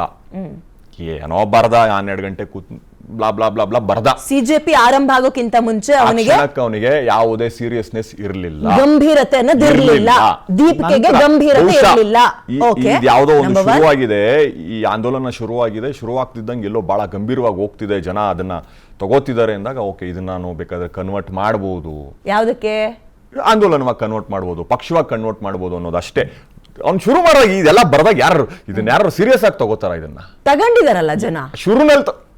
ಜನ ಅದಲ್ಲ. ಕೇಳಿ ಇದು ಕನ್ಫ್ಯೂಷನ್ ಇರೋದು, ಇಲ್ಲೇ ಸಮಸ್ಯೆ ಇರೋದು. ಜನ ಈ ಆಂದೋಲನಕ್ಕೆ ಬೆಂಬಲ, ಈಗ ನನ್ನನ್ನು ಸೇರೋದಂಗೆ ಕೊಟ್ಟಿರೋದು ಕೇಂದ್ರ ಸರ್ಕಾರದ ವಿರುದ್ಧ ಇವನು ಯಾರೋ ಮಾತಾಡ್ತಾ ಇದ್ದಾನೆ ಅಂದಾಗ ಬೆಂಬಲವಾಗಿ ಕೊಟ್ಟಿದ್ದು. ಪಕ್ಷವಾಗಿ ಜನ ಬೆಂಬಲ ಕೊಡ್ತಾರ ಅನ್ನೋದು ನಾವು ರಸ್ತೆಗೆ ಬಂದ ನಂತರ ಗೊತ್ತಾಗೋದು. ಇವರು ಸರಿ ದಾರಿಲಿ ನಡೀತಾರೆ ಅಂದಾಗ ನನ್ನಂತವ್ರು ಬೆಂಬಲ ಕೊಡ್ತೀನಿ. ನಾನು ಅಥವಾ ನನ್ನಂತ ಅದೆಷ್ಟು ಲಕ್ಷ ಜನ ಇದಕ್ಕೆ ಬೆಂಬಲ ಕೊಡ್ತಾ ಇದಾರಲ್ಲ, ಇವರೆಲ್ಲರೂ ಒಂದು ಕೇಂದ್ರ ಸರ್ಕಾರದ ನೀಟು ಅಥವಾ ಇನ್ನೊಂದಷ್ಟು ಸ್ಕ್ಯಾಮ್ಗಳು ರಾಜೀನಾಮೆ ಕೇಳುತ್ತೆ, ಎಲ್ಲವೂ ಒಂದು ಕಾರಣ ಅಷ್ಟೇ. ಪಕ್ಷವಾಗಿ ರೂಪುಗೊಂಡ ನಂತರ ಯಾರ್ಯಾರು ಬರ್ತಾರೆ ನೋಡ್ಬೇಕಲ್ಲ. ಈಗ ಆಲ್ರೆಡಿ ಶುರುವಾಗಿದೆ, ಅವನೊಬ್ಬ ಸ್ಪೋಕ್ಸ್ ಪರ್ಸನ್ ಅಂತ ಆಯ್ಕೆ ಮಾಡ್ಕೊಂಡಿದ್ದಾರೆ, ಅವನೇನೋ ಉಮರ್ ಖಲೀದನ ಶಿಷ್ಯ ಅವನು, ಹಾಗೆ ಹೀಗೆ ಅಂತ. ನನಗೆ ಅದನ್ನ ನೋಡ್ತಿದ್ದಾಗ ಅನಿಸ್ತು, ಉಮರ್ ಖಲೀದ್ ಶಿಷ್ಯ ಅಂತೆ ಅವನು, ಹಾಗೆ ಹೀಗೆ ಅಂತ. ಪವನ್ ಕಲ್ಯಾಣ್ ಬಗ್ಗೆ ಯೋಚನೆ ಮಾಡ್ತಿದ್ದೆ, ನಿಮ್ಗೆ ನೆನಪಿದೆಯಾ? ಹೆಚ್ಚಲ್ಲ ಒಂದು 4-5 ವರ್ಷದಿಂದ ಪವನ್ ಕಲ್ಯಾಣ್ ಈ was a leftist, typical leftist ರೀ ಅವನು. ಇವತ್ತು ಹಿಂದೂ ಸನಾತನ ಧರ್ಮದ ರಕ್ಷಕ ಅವನು. ಹೇಗ್ರಿ ಬದಲಾದ? ಸರಿ, ಉಮದ್ ಖಲೀದ್ ಅನ್ನೋ ವ್ಯಕ್ತಿ ನೀವು ದ್ವೇಷ ಮಾಡ್ತೀರಿ, ಅವನನ್ನ ನೀವು ದೇಶದ್ರೋಹಿ ಅಂತ ಕರಿತೀರಿ, ಅದನ್ನ ಪ್ರತ್ಯೇಕವಾಗಿ ಚರ್ಚೆ ಇಟ್ಕೊಳ್ಳೋಣ. ಅವನ ಜೊತೆಗೇ ಇದ್ದ ಅಂತ, ಅವನು ದೇಶದ್ರೋಹಿ ಅಂತ ನೀವು ಅನ್ಕೊಂಡ್ರು ಕೂಡ ಬಿಟ್ಟು ಬಂದಿದ್ದಾನೆ. ಅವನು ನೀವು ಇವತ್ತಿಗೆ ಫ್ರೆಶ್ ಆಗಿ ಯಾಕೆ ನೋಡ್ತಿಲ್ಲ? ಪವನ್ ಕಲ್ಯಾಣ್ ಒಬ್ಬ ಹಿಂದೂ ಹೃದಯ ಸಾಮ್ರಾಟ ಅಂತ ನೋಡ್ತಿದ್ದೀರಿ, ಈ ವ್ಯಕ್ತಿನ ಯಾಕೆ ನೋಡ್ತೀರಾ? ಆಯ್ತು, ಆಪ ಜೊತೆಗಿದ್ದ, ಬೇಡ ಈ ವ್ಯಕ್ತಿ ಹೇಳಿದ್ರು ಕಾಂಗ್ರೆಸ್ನ ಬಿ ಟೀಮ್, ಹೌದು ಇದ್ದ ಅಂತಾನೆ ಅನ್ಕೊಳ್ಳೋಣ. ತಪ್ಪೇನ್ರಿ? ಕಾಂಗ್ರೆಸ್ ಏನು ಚೈನಾದು, ಪಾಕಿಸ್ತಾನದ್ದು, ಅಮೆರಿಕದ್ದು ನಿಮ್ಮ ಫೇವ್ರೆಟ್ ಅಮೆರಿಕ ಅಣತೆ ಅಂತ ನಡೆಯುವಂತ ಪಕ್ಷನ ಅಲ್ಲ? ನಾನು ಸ್ವಾತಂತ್ರ್ಯ ದಿನಗಳಲ್ಲಿ ನೋಡಿದಂತಹ ಕಾಂಗ್ರೆಸ್ ನಲ್ಲಿ ಬಂದ ಲೀಡರ್ಸ್ ಇದ್ರಲ್ಲ, ಸ್ವಾತಂತ್ರ್ಯ ಚಳುವಳಿಯಲ್ಲಿ ಬಂದಂತಹ ಫ್ರೀಡಂ ಫೈಟರ್ಸ್ ಗಳಿದ್ರಲ್ಲ, ಅಂತಹ ಒಬ್ಬರದ್ದು ಹೆಸರಿಟ್ಕೊಂಡು ಮುಂದಕ್ಕೆ ಬಂದಿದ್ರೆ ಜನ ಎಲ್ಲ ಜಿ ಹುಜೂರ್ ಅನ್ನೋರು ಸರ್. ಯುವಕರೆಲ್ಲ ತಲೆ ನಾನು ಕೇಳಿದ ಪ್ರಶ್ನೆ ನಿಮ್ಗೆ ಗೊತ್ತಾಯ್ತಾ? ಅಲ್ಲ, ಕೇಳಿಸ್ಕೊಳ್ಳಿ. ಆಪ್ ಆದ್ರೂ ಸರಿ, ಕಾಂಗ್ರೆಸ್ ಆದ್ರೂ ಸರಿ, ಬಿ ಟೀಮ್ ಆದ್ರೆ ಏನ್ ತಪ್ಪು ಅಂತ ನಾನು ನಿಮ್ಗೆ ಕೇಳ್ತಾ ಇದ್ದೀನಿ. ನಿಮಗ್ ತಪ್ಪು ಕಾಣಿಸ್ತಿದ್ಯಾ? ಅಲ್ಲ ಹೇಳಿ ನನಗೆ. ಅಲ್ಲ, ಯುವಕರನ್ನ ಯಾಮರಿಸ್ದಂಗ ಆಗುತ್ತೆ. ಯಾವ್ದ್ರಿ ಯಾಮರಿಸ್ದಂಗ ಆಗುತ್ತೆ? ಯಾವುದೇ ಪಾರ್ಟಿಯ ಬಿ ಟೀಮ್ ಅಲ್ಲ ಅನ್ನೋದಾಗಿದ್ದು ಬಿಜೆಪಿಯನ್ನು ನೇರ ಫೈಟ್ ಮಾಡಕ್ಕಾಗಲ್ಲ ಅಂತ ಹಿಂಬಾಗಿಲಿನಿಂದ ಬರ್ತಾ ಇದ್ದೀರಾ? ಕ್ಯಾಮ್ರಾ ಮೂಲಕ ನೇರ ಹೇಳ್ತಾ ಇದ್ದೀನಿ. ಕಾಂಗ್ರೆಸ್ಗೂ ಇದಕ್ಕೂ ಸಂಬಂಧ. ನೀವ್ ಹೇಳ್ತಾರ ತಪ್ಪು. ಯಾರು ಹೇಳ್ತಾರ ತಪ್ಪು sir? Sir, Congress B team ಅಂತ ಇವರು ಜನರಲೈಸ್ ಮಾಡ್ತಾ ಇದ್ದೀರಾ. ವಿನಾಯಕ್ ಅವರೇ, ವಿಷಯ ಸಿಂಪಲ್ ಅಥವಾ ಪ್ರಶ್ನೆ ಸಿಂಪಲ್. ಸಿಜೆಪಿ ಕಾಂಗ್ರೆಸ್ ನ ಬಿ ಟೀಮ್ ಅಂತಾನೆ ಅಂದ್ಕೊಳ್ಳೋಣ, ಏನ್ ತಪ್ಪು ಅಂತ ನೀವು ಕೇಳಿದ್ರಿ. ಸಿಜೆಪಿ ಬಗ್ಗೆ ಇದರ ಗಂಭೀರತೆಯ ಪ್ರಶ್ನೆ ಅನ್ನೋದೊಂದು ಬಿಟ್ರೆ, ಎಮೋಷನಲ್ ಇನ್ವೆಸ್ಟ್ ಮಾಡ್ತಾ ಇದಾರೆ ಯುವಕರು. ಇದರಿಂದ ಏನೋ ಉದ್ಧಾರ ಆಗ್ತೀವಿ ನಾವು, ನಮ್ ಜೀವನ ಉದ್ಧಾರ ಮಾಡ್ತಾರೆ, ಬದಲಾಯಿಸ್ತಾರೆ ಅಂತ ನಂಬಿದ್ದಾರೆ ಜನ. ನೀವು ನಿಮ್ ಬಿ ಟೀಮ್ ನ ಬಿಜೆಪಿನ ನೇರವಾಗಿ ಫೈಟ್ ಮಾಡಕ್ಕಾಗಲ್ಲ ಅಂತ ಹಿಂಬಾಗಿಲಿನಿಂದ ಕರ್ಕೊಬಂದು ಫೈಟ್ ಮಾಡಕ್ ಬಿಟ್ರೆ ಯಾಕೆ ಒಪ್ಕೋಬೇಕು? ಯಾಮರಿಸ್ದಂಗಲ್ವಾ ನೀವು ನಮ್ಮನ್ನ? ನಾನು ನೇರ ಹೇಳ್ತಾ ಇದೀನಿ, ಅಲ್ಲ ಕಾಂಗ್ರೆಸ್ ದಂತೂ ಇಲ್ಲ. ಆಗಿದ್ರೆ ಏನ್ ತಪ್ಪು ಅಂದಿದ್ದಕ್ಕೆ ಉತ್ತರ ಕೊಟ್ಟು ಆಗಿದ್ದೇನ್ ತಪ್ಪು? ನೀವು ಕೊಡ್ತಿರೋ ಉತ್ತರ ನನ್ಗೆ ಸ್ಯಾಟಿಸ್ಫ್ಯಾಕ್ಷನ್ ಆಗ್ತಿಲ್ಲ. ಆಗಿದ್ರು ಕೂಡ ಸಮಾನ. ನನ್ಗೇನಾಗ್ತಿದೆ ಗೊತ್ತಾ? ಈ ಹೋರಾಟಕ್ಕೆ ಮಾತ್ರ ಜನ ಬೆಂಬಲ ಕೊಟ್ಟಿರೋದು, ಹೋರಾಟಕ್ಕೆ ಮಾತ್ರ. ನಾಳೆ ದಿನ ಏನ್ ಬೇಕಾದ್ರೂ ಆಗ್ಬೋದ್ರಿ. ಈ ಹೋರಾಟಕ್ಕೆ ಪರೋಕ್ಷವಾಗಿ ಬರುವಂತ ಅಗತ್ಯ ಏನ್ರಿ ಇದೆ ಕಾಂಗ್ರೆಸ್ಗೆ? ವಿಪಕ್ಷವಾಗಿ ಕೂತಿರೋದು ಕಾಂಗ್ರೆಸ್. ರಾಹುಲ್ ಗಾಂಧಿ ನಾಳೆ ಬೆಳಿಗ್ಗೆ ಹೋರಾಟ ಅಂತ ಲಕ್ಷ ಜನ ಬಂದು ನಿಂತ್ಕೊಳ್ತಾರೆ. ಈತನಿಗಿಂತ 100 ಪಟ್ಟು ಜನ ಬಂದು ಸರ್ ರಸ್ತೆಗೆ ನಿಂತ್ಕೊಳ್ತಾರ್ರಿ. ವಿಪಕ್ಷ ನಾಯಕ ರಾಹುಲ್ ಗಾಂಧಿ ಅವ್ರು ಹೋರಾಟಕ್ಕೆ ಕರೆದ್ರೆ ನನ್ಗೇನ್ರಿ ಆಗತ್ತೆ ಈ ಕಡೆಯಿಂದ ಬರೋದಕ್ಕೆ? ಅದಕ್ಕೆ ಭಾರತ್ ಜೋಡೋ ಸಂಘಟನೆ ಮಾಡ್ಬೇಕು, ಇಷ್ಟಿಷ್ಟು ದುಡ್ಡು ಕೊಡ್ಬೇಕು ಅಂದ್ರ ರಾಹುಲ್ ಗಾಂಧಿ ಅವ್ರು ಬಂದ್ ಹಂಗೆ ನಿಂತ ತಕ್ಷಣ ಜನ ಹಿಂಗ್ ಕ್ರೌಡ್ ಸೇರ್ತಾರೆ ಅನ್ನೋದಕ್ಕೆ ಅನೌನ್ಸ್ ಮಾಡಿದ್ರೆ ಏನಂತ ವಿಚಾರ ನನ್ಗೆ ಅರ್ಥ ಆಗ್ಲಿಲ್ಲ. ಯಾಕೆ ಮಾಡಿಲ್ಲ? ಏನ್ ಮಾಡ ಅಗತ್ಯ ಮಾಡಿಲ್ವಾ? ಈಗ ನೀವ್ ಮಾಡಿಲ್ಲಲ್ಲ. ಈಗ ನೀಟ್ ಎಕ್ಸಾಮ್ ಲಿಸ್ಟ್ ಎಲ್ಲ ಆಗ್ತಿದೆ, ಮಾಡಿ ಮತ್ತೆ ಯೂತ್ ಕಾಂಗ್ರೆಸ್ ಈಗ ನೀವು ಮಾಡ್ಬೋದಾಯ್ತಲ್ಲ. ಈಗ ನೀವು ಮಾಡ್ಬೋದಾಯ್ತಲ್ಲ. ನೀಟ್ ವಿರುದ್ಧ ಗೊತ್ತಾ? ಕರ್ನಾಟಕದಲ್ಲಿ ಎಲ್ ಮಾಡಿದ್ರಾ? ಕರ್ನಾಟಕದಲ್ಲಿ ಎಲ್ ಮಾಡಿದ್ರಾ? ಕರ್ನಾಟಕದಲ್ಲಿ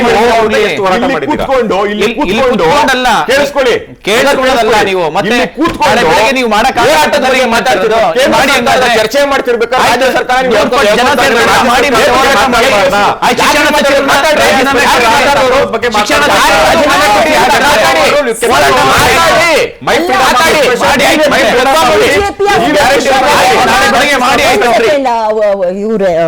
ಕಾಂತಕುಮಾರ್ ಅವರೇ, ಸಿಜೆಪಿಯ ಉದ್ದೇಶ ಕೇವಲ ನೀಟ್ ವಿರುದ್ಧ ಹೋರಾಡೋದಲ್ಲ, ವಿದ್ಯಾರ್ಥಿಗಳಿಗೆ ಉದ್ಯೋಗ ಸಿಗೋದು ಕೂಡ ಅವರ ಉದ್ದೇಶ. ಅದಕ್ಕೆ ಇನ್ನೊಂದು ಪ್ರಶ್ನೆ ಸಂಬಂಧಪಟ್ಟ ಪ್ರಶ್ನೆ ಸರಿ, ಕಾಂತಕುಮಾರ್ ಅವರೇ ಒಂದು ಸಮಸ್ಯೆ ಇದೆ. ಯಾಕೆಂದ್ರೆ ಅವರು ಯಾಕೆ? ಈ ಪ್ರಶ್ನೆ ಅವ್ರು ಬೇರೆ ಸಂದರ್ಭದಲ್ಲಿ ನಾವು ಹತ್ರ ಚರ್ಚೆಯಲ್ಲಿ ಕೂತಿದ್ದೀನಿ. ನಾವಿವತ್ತು ರಾಜ್ಯ ಸರ್ಕಾರದ ಹೋರಾಟದ ಬಗ್ಗೆ ಮಾತಾಡ್ತಾ ಇದೀವಿ, ಕೇಂದ್ರ ಸರ್ಕಾರದ ವಿಷಯ ಎತ್ತಬೇಡಿ ಅಂತ ಒಂದ್ಸರಿ ಮಾತಾಡಿದ್ದನ್ನು ನೋಡಿದ್ದೀನಿ. ಇವತ್ತು ಕೂತ್ಕೊಂಡು ಕೇಂದ್ರ ಸರ್ಕಾರದ ಮಾತಾಡ್ತಾ ಇದೀವಿ, ರಾಜ್ಯ ಸರ್ಕಾರ ಅವರೇ ಮಧ್ಯದಲ್ಲಿ ತಗೊಂಡ್ಬರ್ತಾರೆ. ಆಯ್ತು, ನಾವು ಹೇಳಿ ಮಾತಾಡೋಣ. ಮಾಡ್ತೀವಿ, ಒಂದೇ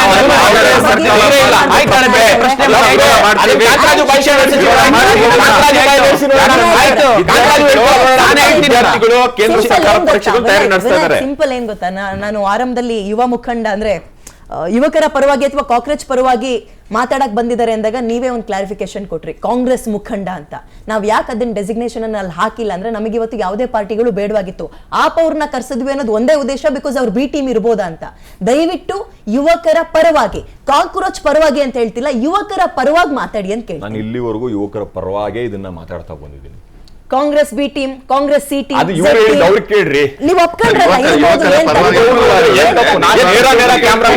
ಇಲ್ಲ ಅಂತ ಏನು ವಿಶ್ವದಲ್ಲಿ ಸಾಕ್ಷಿಗಳೇ ಸಿಕ್ಕಿಲ್ಲ ರೀ, ಇಲ್ಲಿವರೆಗೂ ಸಾಕ್ಷಿಗಳೇ ಸಿಕ್ಕಿಲ್ಲ. ಕಾಂಗ್ರೆಸ್ ಬಿ ಟೀಮ್ ಅನ್ನೋದಕ್ಕೆ ಇಲ್ಲಿವರೆಗೂ ವಿಶ್ವದಲ್ಲಿರೋ ಪ್ರಜಾಪ್ರಭುತ್ವದಲ್ಲಿ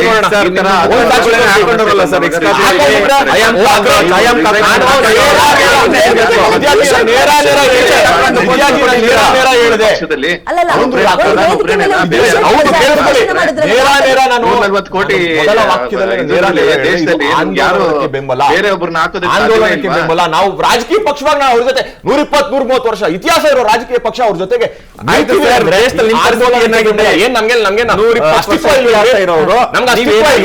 ದೇಶದಲ್ಲಿ. ಕುಮಾರ್ ಅವರೇ, ನೀವು ಅವರ ಪರನ ವಿರೋಧನ ಅಂತ ಕೇಳಕ್ ಹೋಗಲ್ಲ, ಬಟ್ ಇಂಥದ್ದೊಂದು ಆಂದೋಲನ ಅಗತ್ಯ ಆಯ್ತು ಅಂದ್ರೆ ಡೆಫಿನೆಟ್ಲಿ ಹೌದು. ಎಲ್ರೂ ಕಳ್ರೆ ಅಂದಾಗ ನಮಗ್ ನಾವು ಉಳ್ಕೊಳಕ್ಕೆ ಅಥವಾ ಸರ್ವೈವ್ ಆಗೋಕೆ ಯುವಕರೇ ನಿಂತ್ಕೋಬೇಕಾಗಿತ್ತು. ಬಟ್ ಇವರ ಸೀರಿಯಸ್ನೆಸ್ ಪ್ರಶ್ನೆ ಬರುತ್ತೆ, ಯಾರು ಲೀಡರ್ ಇಲ್ಲಿ? ಲೀಡರ್ ಕಲಿಯಲ್ಲಿ ಏನಿದೆ? ಜವಾಬ್ದಾರಿತನ ಇದೆಯಾ? ಒಂದು ರೋಡ್ ಮ್ಯಾಪ್ ಇದೆಯಾ? ಒಂದು ಸಂಘಟನೆ ಸುಲಭನಾ? ಅದನ್ನ ನಾವು ಯೋಚನೆ ಮಾಡ್ಬೇಕಲ್ವಾ? ಹೆಂಗ್ ಅವ್ರನ್ನ ನಂಬದ್ ಹೆಂಗೆ ನಾವು? ಇಲ್ಲ, ಖಂಡಿತ ಮೇಡಮ್. ಇವತ್ತು ಯಾವುದೇ ಒಂದು ಪೊಲಿಟಿಕಲ್ ಪಾರ್ಟಿಯಿಂದ ನಮಗೆ ನ್ಯಾಯ ಸಿಕ್ಕಿಲ್ಲ ಅಂದ್ರೆ ನಾವು ಅಲ್ಟಿಮೇಟ್ ಎಲ್ಲಿ ಹೋಗ್ತೀವಿ? ನ್ಯಾಯಾಂಗಕ್ಕೆ ಹೋಗ್ತೀವಿ. ನಮಗೆ ಅಂದ್ರೆ ಕೋರ್ಟ್ ಮುಖಾಂತರ ನ್ಯಾಯ ಸಿಗುತ್ತೆ ಅಂತ ಹೇಳಿ. ಇವತ್ತು ಕೋರ್ಟ್ ಅಲ್ಲಿ ಯಾವ್ದಾದ್ರು ಒಂದು ಆರ್ಡರ್ ಪಾಸ್ ಆಯ್ತು ಅಂತಂದ್ರೆ ಅದು ಎಂಟೈರ್ ಸ್ಟೇಟ್ ಇರ್ಬೋದು, ಮತ್ತೆ ಬೇರೆ ಇಡೀ ದೇಶಕ್ಕೆ ಅದು ಅಳವಡಿಸ್ಕೊಬೇಕು ಒಂದು ಆರ್ಡರ್. ಆ CJ ಅಂದ್ರೆ chief justice of India Suryakant sir ಏನ್ ಹೇಳಿದ್ದಾರೆ ಅದನ್ನ, ಆ ವರ್ಡ್ ನ ತುಂಬಾ ಇಂಪಾರ್ಟೆಂಟ್, ಅದನ್ನ ಗಂಭೀರವಾಗಿ ತಗೊಬೇಕಾಗುತ್ತೆ. ಇವತ್ತು ನಮ್ಮ ದೇಶದಲ್ಲಿ ಯುವಕರು ಅಂದ್ರೆ ಅನ್ಎಂಪ್ಲಾಯ್ಮೆಂಟು ಮತ್ತೆ ಈ ಒಂದು ಕರಪ್ಷನ್ ಯಾವ ಲೆವೆಲ್ಗಿದೆ ಅಂತ ಫಸ್ಟ್ ಅದ್ರ ಬಗ್ಗೆ ಯೋಚನೆ ಮಾಡಬೇಕು. ಅನ್ಎಂಪ್ಲಾಯ್ಮೆಂಟ್ ರೀಸನ್ ಏನು? ಇವತ್ತು ಒಂದು ಕ್ವಾಲಿಟಿ ಎಜುಕೇಶನ್ ಸಿಗ್ತಾ ಇಲ್ಲ, ಮತ್ತೆ ಅನ್ಎಂಪ್ಲಾಯ್ಮೆಂಟ್ ಆಗೋದಕ್ಕೆ ರೀಸನ್ ಏನಪ್ಪಾ ಅಂದ್ರೆ ಇಲ್ಲಿ ಯುವಕರು ದಿನದಲ್ಲಿ ಸುಮಾರು 10-15 ಗಂಟೆ ಫೋನಲ್ಲಿ ಇಂಟರ್ನೆಟ್ ಅಲ್ಲಿ ಕಳೀತಾ ಇದ್ದಾರೆ. ಅದು ಅನ್ನೆಸೆಸರಿ ಥಿಂಗ್ಸ್. ಬರೀ ಅದನ್ನ ಮಾಡ್ತಾ ಇರೋದ್ರಿಂದ ಅವ್ರು ಸ್ಟೇಟ್ಮೆಂಟ್ಸ್ ಕೊಟ್ಟಿದ್ದಾರೆ. ಆ ಒಂದೇ ಸ್ಟೇಟ್ಮೆಂಟ್ಸ್ ಇಟ್ಕೊಂಡು ಅದನ್ನೇ ನಮ್ದು ಒಂದು CJ ಮಾನದಂಡ ಅಂತ ಯೂಸ್ ಮಾಡ್ಕೊಂಡ್ರೆ ಅದು ಎಲ್ಲಿಗೆ ಹೋಗುತ್ತೆ ನೀವು ಯೋಚನೆ ಮಾಡ್ಬೇಕು. ಅಂದ್ರೆ ಇನ್ನು ಅನ್ಎಂಪ್ಲಾಯ್ಮೆಂಟ್ ಇನ್ನು ಜಾಸ್ತಿ ಆಗುತ್ತೆ ಹೊತ್ತು ಇದರಿಂದ ಕಡಿಮೆ ಆಗಲ್ಲ. ಅಂದ್ರೆ ಪೊಲಿಟಿಕಲಿ ನಾವ್ ಏನ್ ಮಾಡ್ಬೇಕು, ಯಾವ ರೀತಿ ಜನಾಂದೋಲನ ಸೃಷ್ಟಿ ಮಾಡ್ಬೇಕು, ಯಾವ ರೀತಿ ಅನ್ಎಂಪ್ಲಾಯ್ಮೆಂಟ್ ನ ಹೋಗ್ಲಾಡ್ಸ್ಬೇಕು, ಮತ್ತೆ ಕರಪ್ಷನ್ ಯಾವ ರೀತಿ ಹೋಗ್ಲಾಡ್ಸ್ಬೇಕು, ಇದ್ರ ಬಗ್ಗೆ ಚರ್ಚೆ ಆಗ್ಬೇಕು.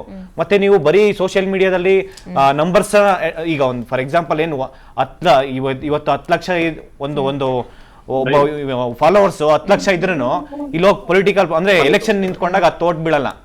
ಅಂದ್ರೆ ಅದಷ್ಟು ಈಸಿ ಇಲ್ಲ. ಒಂದು ಎಲೆಕ್ಷನ್ ನಿಂತ್ಕೊಂಡು ಪೊಲಿಟಿಕಲ್ ಪಾರ್ಟಿಯ ಕನ್ವರ್ಟ್ ಆಗಿ ತುಂಬಾ ಡಿಫ್ರೆನ್ಸ್ ಇದೆ. ಯಾಕೆಂದ್ರೆ ಮಹಾರಾಷ್ಟ್ರದಲ್ಲಿ ನೋಡಿದೀವಿ, ಒಬ್ಬ ವ್ಯಕ್ತಿ ಸುಮಾರು 10-20-23 ಲಕ್ಷ ಜನ ಫಾಲೋವರ್ಸ್, ಮಿಲಿಯನ್ಸ್ ಫಾಲೋವರ್ಸ್ ಇದ್ರು ಕೂಡ ಅವನಿಗೆ 160 ಓಟ್ 170 ಓಟ್ ಬಿದ್ದಿಲ್ಲ.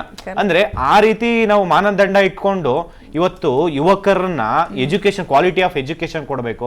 ಎಜುಕೇಶನ್ ಯಾವ ರೀತಿ ಸಿಸ್ಟಮ್ ಚೇಂಜ್ ಮಾಡಬೇಕು, ಕರಪ್ಷನ್ ವಿರುದ್ಧ ಯಾವ ರೀತಿ ಹೋರಾಟ ಮಾಡಬೇಕು, ಅದ್ರ ಬಗ್ಗೆ ಅವೇರ್ನೆಸ್ ಯಾವ ರೀತಿ ಕೊಡಬೇಕು, ಅದ್ರ ಬಗ್ಗೆ ನಾವು ಯೋಚನೆ ಮಾಡಬೇಕು.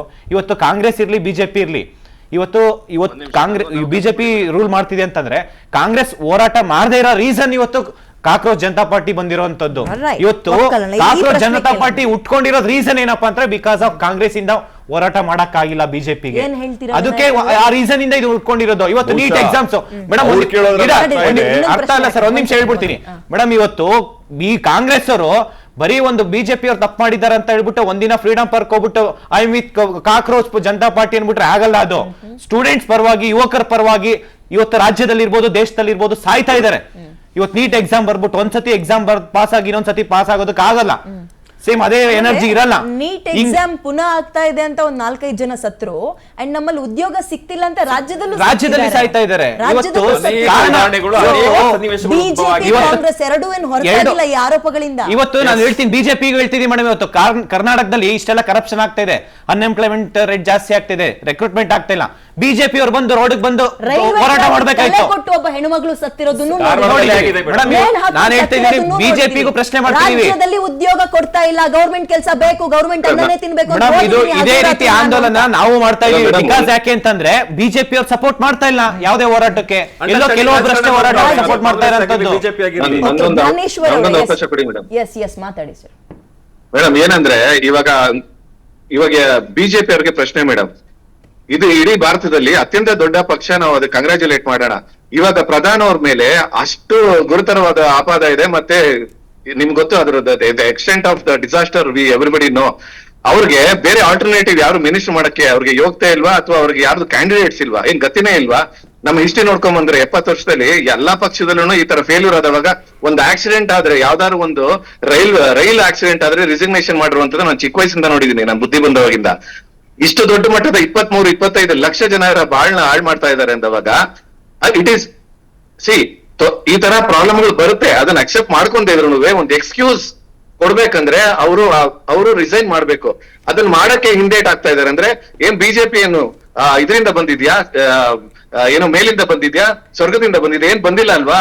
ಏನ್ ಅವಮಾನ ಆಗ್ಬಿಡ್ತಾ ನಮ್ಮ ಪ್ರಧಾನಿಗಳಿಗೆ? ಅವಮಾನ ಆಗ್ಬಿಡ್ತಾ? ಪಕ್ಷದ ವಕ್ತಾರರಾಗಿ ನಾವ್ ಇವತ್ತು ಯಾರನ್ನೂ ಇನ್ವೈಟ್ ಮಾಡಿಲ್ಲ. ಅದೇ ಇರ್ಲಿ ಮೇಡಮ್, ಅವ್ರಿಗೆ ನಿಮ್ ಚಾನೆಲ್ ಮುಖ ಕೇಳ್ತಾ ಇದ್ರಿ. ಮೊದಲನೇದು. ಎರಡನೇದಂದ್ರೆ ಈ ಈ ಕಾಕ್ರೋಚ್ ಪಾರ್ಟಿ ಅವರು ಪಾರ್ಟಿಯಿಂದ ಬಿಟ್ಬಿಡಿ. ನಾನು ಅವಾಗ್ಲೇ ಹೇಳಿದೆ ಪಾರ್ಟಿ ಲೆಕ್ಕ ತಗೊಳಲ್ಲ.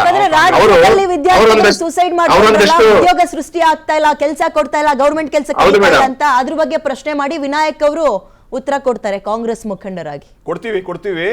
ನಾನು ನೇರ ಕೊಡ್ತೀನಿ. ಜೊತೆಗೆ ನಿಮ್ಮ ಪ್ರಶ್ನೆಯ ಜೊತೆಗೆ 40 ಲಕ್ಷ ಕೇಂದ್ರ ಒಕ್ಕೂಟ ಸರ್ಕಾರ ಯಾಕೆ ಕೊಟ್ಟಿಲ್ಲ ಅನ್ನೋದನ್ನು ದಯವಿಟ್ಟು ಸೇರಿಸ್ಕೊಳ್ಳಿ. ಅದಕ್ಕೆ ವಿದ್ಯಾಜಿ ಉತ್ತರ ಕೊಡ್ತಾರೆ. ಉತ್ತರ ಕೊಡ್ಲಿ.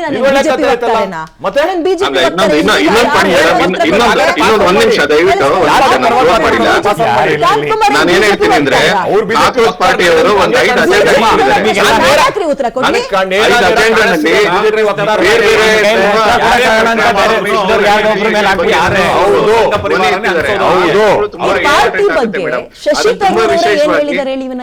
ನಮ್ಮಲ್ಲಿ ಆಂತರಿಕವಾದ ಸೋಷಿಯಲ್ ಮೀಡಿಯಾದಲ್ಲಿ ಮಿಲಿಯನ್ಸ್ ಗಟ್ಟಲೆ ವ್ಯೂಸ್ ಹೋದ ತಕ್ಷಣ, ಅಲ್ಲಿ ಒಪಿನಿಯನ್ ಅನ್ನ ಕ್ರಿಯೇಟ್ ಮಾಡಿದ ತಕ್ಷಣ ರೋಡ್ ಮ್ಯಾಪ್ ಇಲ್ಲದೆ ಯಾವ್ದು ಉದ್ಧಾರ ಆಗಲ್ಲ ಅಂತ ನಿಮ್ ಪಾರ್ಟಿ ಅವರೇ ಹೇಳ್ತಾರೆ. ಅದೇ ಪಾರ್ಟಿ ಒಬ್ಬ ಯುವ ಮುಖಂಡ ಬಂದು ಹೇಳ್ತಾರೆ, ಕ್ಲಾರಿಟಿ ಇಲ್ಲ, ಒಬ್ರು ಅದೇ ಹೇಳ್ತಾರೆ, ಒಬ್ರು ಇದೇ ಹೇಳ್ತಾರೆ. ಕ್ಲಾರಿಟಿ ಇಲ್ಲ. ನಿಮ್ಮಲ್ಲ ಡಬಲ್ ಸ್ಟ್ಯಾಂಡರ್ಡ್ಸ್ ಹೇಳ್ಬಿಟ್ಟಿದೀನಿ. ಕ್ಲಾರಿಟಿ ಸಾರಾ ಸಗಟು ಬಿಜೆಪಿ ಕಾರ್ಯಕರ್ತ ಅಂತ ನೀವು ನನ್ನನ್ನು ಡಿಕ್ಲೇರ್ ಮಾಡ್ಬಿಟ್ಟು ನಾನು ಬಹಳ ಸ್ಪಷ್ಟವಾಗಿ ನಿಮ್ಗೆ ನಾನು ನೇರವಾಗಿ ಯುವ ಕಾಂಗ್ರೆಸ್ ಕೂಡ ನೀವು ಕ್ಲಾರಿಟಿ ತಗೊಂಡ್ಬರ್ಬೇಕು. ಹೇಳ್ದೆ ನಿಮ್ಗೆ ಕಾರ್ಯಕರ್ತ ಅಲ್ಲ, ಸಾರಾ ಸಗಟು ಸಿಜೆಪಿಯ ಬೆಂಬಲಿಗ ಅಂತ ಹೇಳಿದ್ರಿ. ನೀವೇ ಹೇಳಿದ್ರಿ ಬೆಂಬಲ ಮಾಡ್ತೀನಿ ಅಂತ ಹೇಳಿ. ಒಂದ್ ನಿಮಿಷ ಕೇಳಿಸ್ಕೊಳ್ಳಿ. ಯೂತ್ ಕಾಂಗ್ರೆಸ್ ಟಿ ಶರ್ಟ್ ಅನ್ನ ಸಿದ್ದರಾಮಯ್ಯನವ್ರ ಕೈಯಿಂದ ನಾನು ಬಹಳ ಸ್ಪಷ್ಟವಾಗಿ ಹೇಳಿದ್ದೀನಿ, ಇದು ಆಂದೋಲನ. ಈ ಆಂದೋಲನ ಸಮಾನ ಮನಸ್ಕರರು ಕೇಂದ್ರ ಒಕ್ಕೂಟ ಸರ್ಕಾರದ, ಕೇಂದ್ರ ಆಳುತ್ತಿರುವ ಸರ್ಕಾರದ ವಿರುದ್ಧ ನಿಲ್ಲುವ ಎಲ್ಲರೂ ಕೂಡ ನೀಟ್ ವಿರುದ್ಧ ಒಂದೇ ದಿನ ಎಲ್ಲಕ್ಕೂ ನೀವು ಸಪೋರ್ಟ್ ನಿಂತ್ಬಿಡ್ತೀರಾ? ಅದಕ್ಕೆ ನಾನು ಸಪೋರ್ಟರ್ ಅಲ್ದಲ್ಲ,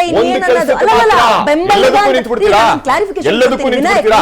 ಒಂದು ವಿಷಯ ನಿಲ್ಲೋದು ಇಡೀ ಸಾರಾ ಸಗಟು ಎಲ್ಲದಕ್ಕೂ ನಿಲ್ತೀರಾ? ನಾನು ಮಾಡುವ ಒಳ್ಳೇದು ಕೆಟ್ಟದ್ದು ಕಚಡ ಕೆಲಸಗಳಿಗೂ ಸಪೋರ್ಟ್ ಆಗಿ ಬೆಂಬಲಿಗ ಅಂತ ನಾನು ಯಾಕೆ ಹೇಳ್ದೆ? ನಿಮ್ಮದೇ ಪಾರ್ಟಿ ಅವ್ರು ಹೇಳ್ತಾರೆ, ಶರ್ಟ್ ನೆಲ್ಲ ತೋರಿಸ್ತಾರಲ್ರಿ ಒಂದು ವೇದಿಕೆ ಮೇಲೆ,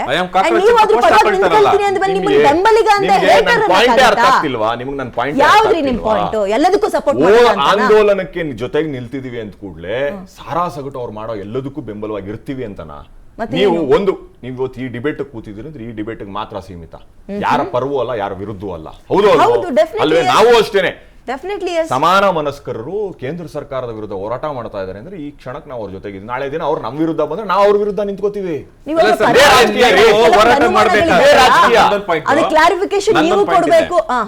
ಈಗ ಇವ್ರು ಹೇಳಿದ್ರು, ಕಾಂಗ್ರೆಸ್ ಮುಖಂಡರು ಹೇಳಿದ್ರು, ನಾವು ಅವ್ರ ಬೆಂಬಲಕ್ಕೆ ನಿಂತಿದ್ದೀವಿ, ಹೋರಾಟಕ್ಕೋಸ್ಕರ ಬೆಂಬಲಕ್ಕೆ ನಿಂತಿದ್ವಿ ಅಂತ. ನಾಳೆ ನೀವೊಂದು ಹೋರಾಟ ಮಾಡುವಂತ ಸಂದರ್ಭದಲ್ಲಿ ಇದೇ ಸಿಜೆಪಿ ನಿಮ್ ಪರವಾಗಿ ಬೆಂಬಲಕ್ಕೆ ಬರ್ಬೋದು. ನೀವು ಬಿಜೆಪಿ ನಮ್ಮ ವಿರುದ್ಧ ನಿಂತ್ಕೊಂಡ್ರೆ ನೀವು ಹೋಗಿ ನಿಂತ್ಕೊಳ್ಳಲ್ಲ ಅವ್ರ ಜೊತೆಗೆ ಏನ್ ನೋಡಿ sir, I do not belong to any ನಾಳೆ political ದಿನ party. ಕೇಳ್ಬೇಡಿ sir. ನಾನು Hypothetical belong to ಬೇಡ sir. any political ಬಗ್ಗೆ party. ಮಾತಾಡಿ. ಈಗ ನಿಮ್ಮ Hypothetical ಪಕ್ಷ question ನಾವು ಮೂರು ಬರ್ತಾ ವರ್ಷಗಳ ಇದ್ದೀವಿ. ಇತಿಹಾಸ ಇರೋ ಅಂತರ್ಜಾತೀಯ ಮಾತಾಡ್ತಾ ಇಲ್ಲ ಇಲ್ಲಿ. ಅದ್ರ ಬಗ್ಗೆ ಯಾಕೆ ಚರ್ಚೆ ಮಾಡ್ತೀರಾ? ಇವರು ಕಾಂಗ್ರೆಸ್ ವಿರುದ್ಧದ ಹೋರಾಟ ಅಂತ ನಿಂತ್ಕೊಂಡ್ರೆ, ರಾಜ್ಯಕ್ಕೆ ಬಂದು ನಿಂತ್ಕೊಂಡ್ರೆ ಇವ್ರು ಬಿಜೆಪಿಗೆ ಹೋಗೋರ್ ಜೊತೆ ನಿಲ್ಲಲ್ವಾ? ನೀವ್ ಹೇಳಿ ನೋಡೋಣ. ನಿಂತ್ಕೊಳ್ತಾರಾ ಅಲ್ಲ, ನೀವು ನ್ಯೂಟ್ರಲ್ ಆಗಿರ್ಬೇಕು. ಅಲ್ಲ, ಡೆಫಿನೆಟ್ಲಿ ಎಸ್. ನಿಂತ್ಕೊತಾರಾ ಇಲ್ವಾ? ಕಾಂಗ್ರೆಸ್ ನಿಂತ್ಕೊಳ್ತಾರೋ ಬಿಡ್ತಾರೋ ಅದನ್ನು ಬೇಕಾಗಿಲ್ಲ. ವಿಷಯಾಂತರ ಆಗ್ತಾ ಇದೆ. ನಿಮ್ಮ ಅನುಭವದಲ್ಲಿ ಹೇಳಿ, ನಿಂತ್ಕೊಳ್ಳುತ್ತೋ ಇಲ್ವೋ? ಸಾರಾಸಗಟು ಹೇಳಿ ನೋಡಿ. ಅಲ್ಲ, ಇದು ಕಾಂಗ್ರೆಸ್ ಮತ್ತೆ ಬಿಜೆಪಿಯ ಡಿಸ್ಕಷನ್ ಫೋರಂ ಆಗ್ತಾ ಇದೆ. ಇದು ಕಾಂಗ್ರೆಸ್ ಮತ್ತು ಬಿಜೆಪಿ ಡಿಸ್ಕಷನ್ ಫೋರಂ ಅಲ್ಲ. ಯುವಕರು ಮತ್ತೆ ಯುವಕರಿಗೆ ಆಗ್ತಾರ ಅನ್ಯಾಯದ ಬಗ್ಗೆ ಡಿಸ್ಕಷನ್ ಇದೆ. ಆಯ್ತು, ಪ್ರೊಡಕ್ಟಿವ್ ಆಗಿ ಒಂದು ಲಾಸ್ಟ್ ಒಂದು ಅವಕಾಶ ಕೊಟ್ಬಿಡಿ. ಪ್ರೊಡಕ್ಟಿವ್ ಆಗಿ ಒಂದು ಸಾಧಕ ಬಾಧಕದ ಬಗ್ಗೆ ಮಾತ್ರ ಹೇಳ್ಬಿಡ್ತೀನಿ, ಮುಗಿಸ್ಕೊಂಡು ಬನ್ನಿ. ಓಕೆ, ಸಾಧಕ ಬಾಧಕ, ಸಕ್ಸಸ್ ಆರ್ ಫೇಲ್ಯೂರ್, ನನ್ನ ಅಭಿಪ್ರಾಯ ನಾನು ಹೇಳ್ಬಿಡ್ತೀನಿ. ನಾನು ಇದನ್ನ ಒಂದು 2-3 ಹೋರಾಟಗಳ ಮೂಲಕ ಕಂಪೇರ್ ಮಾಡಿ ನಾನು ಹೇಳ್ತಿದ್ದೀನಿ. ಒಂದು ನಮ್ಮ ಜನಲೋಕ್ಪಾಲ್, ಒಂದು ಈ ತಲೆಮಾರಿನ ನೋಡಿದ್ದಾದ್ರೆ, ಇನ್ನೊಂದು JP ಚಳುವಳಿ. ಈ 2 ಹೋರಾಟ ಜೊತೆಗೆ ಅಮೆರಿಕದ ಒಂದು ಹೋರಾಟ, ಆಕ್ಯುಪೈ ವಾಲ್ ಸ್ಟ್ರೀಟ್ ಹೋರಾಟ. ನಾನು ಈ ಚಾನೆಲ್ದ ಇನ್ನೊಂದು ಕಾರ್ಯಕ್ರಮದಲ್ಲಿ ಇದನ್ನು ಹೇಳಿದ್ದೆ. ಆಕ್ಯುಪೈ ವಾಲ್ ಸ್ಟ್ರೀಟ್ ಅನ್ನೋ ಒಂದು ಹೋರಾಟ ನಡೆದಿತ್ತು. ಅದು 2010-11 ನಡೆದಿತ್ತು. ಆ ಜಾಗತಿಕ ಆರ್ಥಿಕ ಹಿಂಜರಿತದ ನಂತರದ ಜನ ಬೇಸತ್ತು ಒಂದು ಜನಾಂದೋಲನ ಅನ್ನೋ ಪದಕ್ಕೆ ವ್ಯಾಲ್ಯೂನೇ ಇಲ್ಲ ಬಿಡಿ, ಅದು ಪ್ರತ್ಯೇಕವಾದ ಚರ್ಚೆ. ಜನ ಯಾವುದೇ ಆಮಿಷಗಳಿಲ್ಲದೆ ರಸ್ತೆಗೆ ಅಥವಾ ಈ ತರದ ಯಾವುದೋ ಒಂದು ಹೋರಾಟಕ್ಕೆ ಬಂದು ಮಾಡೋದು ಜನಾಂದೋಲನ. ಎಲ್ಲದಕ್ಕೂ ದುಡ್ಡು ಕೊಟ್ಟು ಮತ್ತೊಂದು ಕೊಟ್ಟು ಕರೆಸೋದು ಜನಾಂದೋಲನ ಅಲ್ಲ. ಇಲ್ಲ, ಇರಲಿ. ಆ ರೀತಿಯ ಹೋರಾಟ ಅಮೆರಿಕದಲ್ಲಿ ನಡೆದಿತ್ತು, ಅದು ಸಕ್ಸಸ್ ಆಗಲಿಲ್ಲ. ಭಾರತದಲ್ಲಿ ಈ ರೀತಿಯ ಹೋರಾಟಗಳು ಸಕ್ಸಸ್ ಆಗಿವೆ. ಯಾಕೆ ಅಂದ್ರೆ ನಾಯಕತ್ವ ಇತ್ತು. JP ಚಳುವಳಿ ಆಗಲಿ, ನಂತರದ ನಮ್ಮ ಜನಲೋಕ್ಪಾಲ್ ಚಳುವಳಿ ಆಗಲಿ, ಇತ್ತೀಚಿನ ವರ್ಷಗಳಲ್ಲಿ ನಾವು ನೋಡಿದಂಥ ತಮಿಳುನಾಡಿನ ಚಳುವಳಿ, ತಮಿಳುನಾಡು ಜಲ್ಲಿಕಟ್ಟು ಚಳುವಳಿಗೆ ನಾಯಕತ್ವ ಇರಲಿಲ್ಲ ನಮ್ಮ ದೇಶದಲ್ಲಿ. ಅಥವಾ ಸಾಮಾನ್ಯವಾಗಿ ನಾಯಕತ್ವ ಮತ್ತೆ ದೂರದೃಷ್ಟಿ, ಒಂದು ನಿರ್ದಿಷ್ಟವಾದಂತ ವಿಷನ್. ಅದು ಸಕ್ಸಸ್ ಆಗುತ್ತೋ ಫೇಲ್ಯೂರ್ ಆಗುತ್ತೋ ಅನ್ನೋದ್ರ ಬಗ್ಗೆ ಯಾಕೆ ಮಾತಾಡ್ತೀರಾ? ನಾನು ಮಾತಾಡ್ತಿರೋದು ಒಂದು ನಿಮಿಷ ಕೇಳಿಸ್ಕೊಂಡ್ಬಿಡಿ. ಅಲ್ಲ ಸರ್, ಅದು ಸಕ್ಸಸ್ ಬಗ್ಗೆ ಮಾತಾಡಬೇಡಿ, ಅದು ರೀಸನ್ ಸರ್, ಅದು ರೀಸನ್ ಬಗ್ಗೆ ಮಾತಾಡಿ, ಪ್ರಾಬ್ಲಮ್ಸ್ ಬಗ್ಗೆ ಮಾತಾಡಿ, ಅದನ್ನ ಹೇಗೆ ಮಿಟಿಗೇಟ್ ಮಾಡಬೇಕು. ಈ ರೀತಿಯ ಹೋರಾಟಗಳು ಇವಾಗ ಕೇಂದ್ರ ಸರ್ಕಾರದವರು ಇದನ್ನ ಹೇಗೆ ಮಿಟಿಗೇಟ್ ಮಾಡ್ಬೇಕು ಅನ್ನೋದ್ರ ಬಗ್ಗೆ ಮಾತಾಡಿ ಸರ್. ಇಷ್ಟೆಲ್ಲ ಕಟ್ಕೊಂಡ್ಬೇಕು. ಯಾರೋ ಫೇಲ್ಯೂರ್ ಆಗಿರೋದು ಅಮೆರಿಕಾದಲ್ಲಿ, ತಮಿಳುನಾಡಲ್ಲಿ ವಿನ್ ಆಗಿರೋದು ಬೇಕಾಗಿಲ್ಲ ನಮ್ಗೆ ಇವತ್ತು ಸರ್. ಬೇಕಾಗಿಲ್ಲ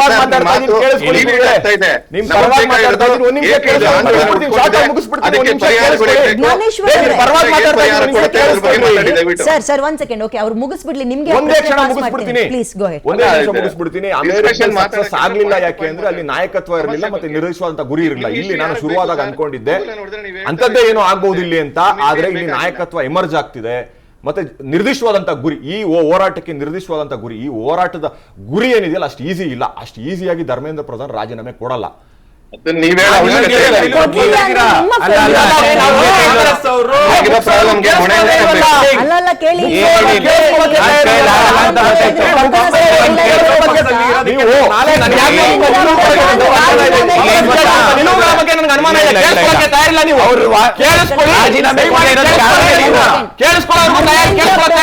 ರಾಜೀನಾಮೆ ಕೊಡೋವರೆಗೂ ನಾವು ಹೋರಾಟ ಮಾಡ್ತೀವಿ.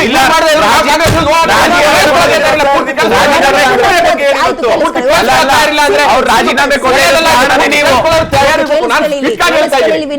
ಈಸಿಯಾಗಿ ರಾಜೀನಾಮೆ ಕೊಡಲ್ಲ ಇವರು. ಕೊಡುವವರೆಗೂ ನಾವು ಇವ್ರು ವಿಫಲ ಆದ್ರೂ ಕೂಡ ನಾವು ವಿಫಲ ಆಗಲ್ಲ. ನಾವು ಇದರಲ್ಲಿ ಲೋಕಸಭೆಯಲ್ಲೂ ಕೂಡ ಹೋರಾಟ ಮಾಡ್ತೀವಿ. ಧರ್ಮೇಂದ್ರ ಪ್ರಧಾನ್ ರಾಜೀನಾಮೆ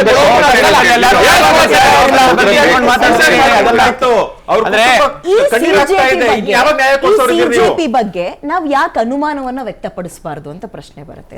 ನಮ್ಮ ದೇಶದಲ್ಲಿ ಆಂತರಿಕ ಅರಾಜಕತೆ ಸೃಷ್ಟಿ ಮಾಡೋಕೆ ಅಮೆರಿಕ ಪ್ರಯತ್ನ ಪಡ್ತಾ ಇದೆ ಅಂತ ಒಂದು ರಿಪೋರ್ಟ್ ಬರುತ್ತೆ ಸರ್.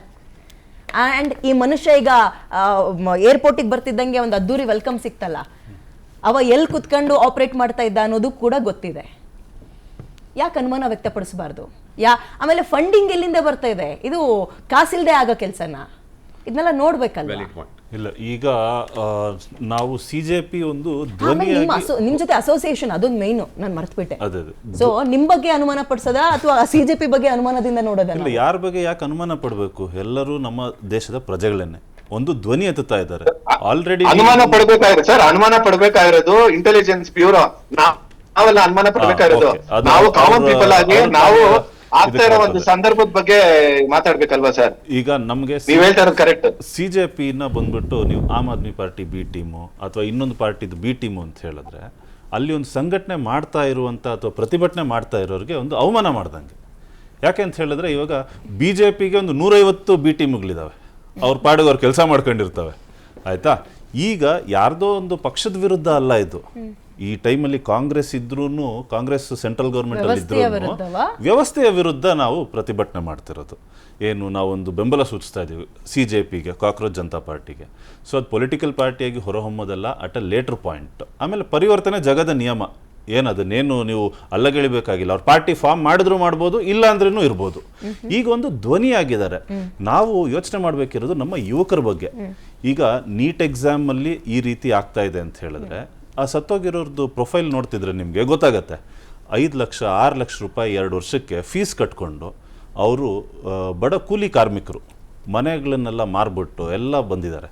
ಅಂಥದ್ರಲ್ಲಿ ಯಾವುದೋ ಒಂದೆರಡು ರಾಜ್ಯಗಳಲ್ಲಿ, ರಾಜಸ್ಥಾನ್, ಮಹಾರಾಷ್ಟ್ರದಲ್ಲಿ ಅನುಮಾನ ಬರುತ್ತೆ ಅನ್ನೋದಕ್ಕೆ ಆಲ್ರೆಡಿ ಪಾಯಿಂಟ್ ಕೊಟ್ಟೆ. ಅಂಡ್ ಅವರ ಪೇಜ್ ನಾನು ಬೆಳಗ್ಗೆ ಇವತ್ತು ಡಿಬೇಟ್ ಅಂದಾಗ ಸ್ಕ್ರಾಲ್ ಮಾಡ್ತಾ ಇದ್ದೆ. ಬರೀ ಅದ್ ಸರಿ ಇಲ್ಲ, ಇದ್ ಸರಿ ಇಲ್ಲ, ಯಾವ್ದು ಸರಿ ಇಲ್ಲ, ದೂಷಿಸೋದೇ ಆಯ್ತಲ್ಲ. ಹೊಗಳೋ ಕೆಲಸ ಅಂದ್ರೆ ನಾನು ದೇಶವನ್ನ ಹೊಗಳೋದು ಅಂದ್ರೆ BJP ಹೊಗಳಿದಂಗಲ್ಲ. ದಯವಿಟ್ಟು ಅಪಾರ್ಥ ಮಾಡ್ಕೋಬೇಡಿ ವಿನಾಯಕ್ ಅವರೇ. ಹೋಗಿ ಬಂದವ್ರು ನನ್ನ ಅದೇ ದೃಷ್ಟಿಯಲ್ಲಿ ನೋಡ್ತಾ ಇದ್ದಾರೆ, ಆ ಕಣ್ಣಿಂದ ನೋಡ್ತಾ ಇದ್ದೀರಾ ನೀವು. ಕಾಮಲೆ ಕಣ್ಣಿಗೆ ಏನೋ ಅಂತಾರಲ್ಲ ಹಂಗೆ, ನಾನು ಅದಕ್ಕೆಲ್ಲ ಉತ್ತರದಾಯಕ ಅಲ್ಲ. ಅದು ಹಾಗಾಗಿ ಆಂಟಿಸಿಪೇಟರಿ ಬೆಳ್ತಾರ ಹಂಗೆ ಹೇಳ್ತಾ ಇದ್ದೀನಿ. ದೇಶದಲ್ಲಿ ಅದು ಸರಿ ಇಲ್ಲ, ಇದು ಸರಿ ಇಲ್ಲ ಅಂದ ತಕ್ಷಣ BJP ವಿರುದ್ಧ, ಇದು ತುಂಬಾ ಚೆನ್ನಾಗಿದೆ ಅಂದ ತಕ್ಷಣ BJP ಪರವಾಗಿ ಅನ್ನೋಂಗಲ್ಲ ವಿಷಯ. ಅವ್ರ ಪೇಜ್ ಅಲ್ಲಿ ಬರೀ ಇದೆ ವ್ಯವಸ್ಥೆ ಸರಿ ಇಲ್ಲ, ಸರಿ ಇಲ್ಲ, ಸರಿ ಇಲ್ಲ, ಯಾವ್ದು ಸರಿ ಇಲ್ಲ ಅಂತ. ಮತ್ತೆ ನಾವು ಹೆಂಗ್ ಬದುಕ್ತಾ ಇದ್ವಿ? ಇವ್ರನ್ನ ಯಾಕೆ ನಾವು ಅನುಮಾನದಿಂದ ನೋಡಬಾರ್ದು CJPನ? ಇಲ್ಲ, ಏನಂತ ಹೇಳಿದ್ರೆ ಎಲ್ಲ ಸುಭಿಕ್ಷವಾಗಿದ್ರೆ ಅದನ್ನೇನು ಔಟ್ರೇಜ್ ಅನ್ನ ಆಚೆ ಹಾಕ್ಬೇಕಾಗಿಲ್ಲ. ಈಗ ನೀಟ್ ಎಕ್ಸಾಮ್ ಒಂದು ತಗೊಂಡಾಗ ನಾವು ನೀಟ್ ಎಕ್ಸಾಮ್ ಫೇಲ್ಯೂರ್ ಅಂದ್ರೆ ಲೀಕ್ ಆಗಿದ ತಕ್ಷಣ ನಮ್ಮ ರಾಜಕಾರಣಿಗಳು ಅಥವಾ ಧರ್ಮೇಂದ್ರ ಪ್ರಧಾನ್ ಅವರು ಅವ್ರು ಕೊಟ್ಟಿದ್ದು ಏನ್ ಆನ್ಸರ್ ಹೇಳಿ? ಅವ್ರು ಹೇಳಿದ್ರು ನೆಕ್ಸ್ಟ್ ಟೈಮ್ ಇಂದ ಆನ್ಲೈನ್ ಮಾಡ್ಬಿಡ್ತೀವಿ. ಆನ್ಲೈನ್ ಮಾಡ್ಬಿಟ್ರೆ ಈಗಲಾದ್ರೂ ಈ ಕ್ವಶನ್ಸ್ ಏನೋ ಸಿಕ್ಕಾಕೊಂಡಿದ್ದಾವೆ ಗೊತ್ತಾಗಲ್ಲ. ಅಲ್ಲಿ ಕ್ವಶನ್ ಪೇಪರ್ ಕೂಡ ಏರ್ ಫೋರ್ಸ್ ಇಂದ ತರಿಸ್ತಾರೆ. ರಾಜನಾಥ್ ಸಿಂಗ್ ಅವ್ರು ಹೇಳಿದ್ರು, ಏನ್ ಏರ್ ಫೋರ್ಸ್ ಅವರು ತಂದ್ಬಿಟ್ಟು ಕ್ವಶನ್ ಪೇಪರ್ ಕೊಡ್ತಾರೆ. ಎಲ್ಲಿ ಅವರು ದೋಹಾಗ್ ಹೋಗ್ಬೇಕು, ದುಬೈಗೆ ಹೋಗ್ಬೇಕು, ಸಿಂಗಾಪುರ್ ಹೋಗ್ಬೇಕು, ಕಟ್ಮಂಡ್ಗೆ ಹೋಗ್ಬೇಕು, ಯಾಕಂದ್ರೆ ಅಲ್ಲೂ ಎಕ್ಸಾಮ್ ಸೆಂಟರ್ಸ್ ಇದಾವೆ. ಮಾತಾಡಿ ಹಂಗೆ ಒಂದೇ ಕ್ಲಾಸ್ ರೂಮ್ ಅಲ್ಲಿ 15-16 ಜನ ಒಟ್ಟೊಟ್ಟಿಗೆ ಸೆಲೆಕ್ಟ್ ಆಗ್ಬಿಟ್ಟು ಒಂದೇ ಫ್ಯಾಮಿಲಿ ಅವರು ಅದನ್ನು ಹೇಳ್ತೀನಿ.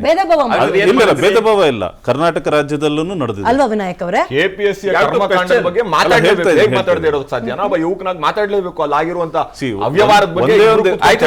ಸರ್ಕಾರ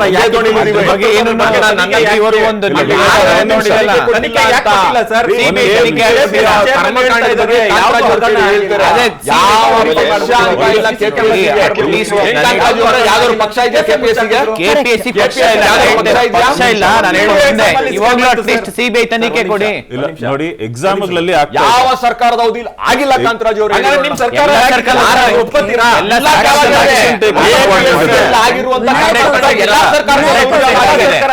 KPSC ಅನ್ನ ಮುಳುಗಿಸಿ ಅದಕ್ಕೆ ಶ್ರಾದ್ದ ಮಾಡಿ ಹೊಸದಾಗಿ ಹುಟ್ಟಾಕ್ಬೇಕು. ಆದ್ರೆ ಯಾವ ಸರ್ಕಾರದಲ್ಲಿ ಈ ರೀತಿಯ ಆಗಿಲ್ಲ ಅಂತ ಹೇಳಿ ಅಂತ ಪ್ರಶ್ನೆ ಕೇಳ್ತಿರಲ್ಲ, ಅದು ಉತ್ತರನ ನಾವು ಕೇಳಿದಕ್ಕೆ? ಸಮರ್ಥನೇನಾ? ಮತ್ತಿನ್ನೇನ್ ಮಾಡ್ಬೇಕು? ಅದು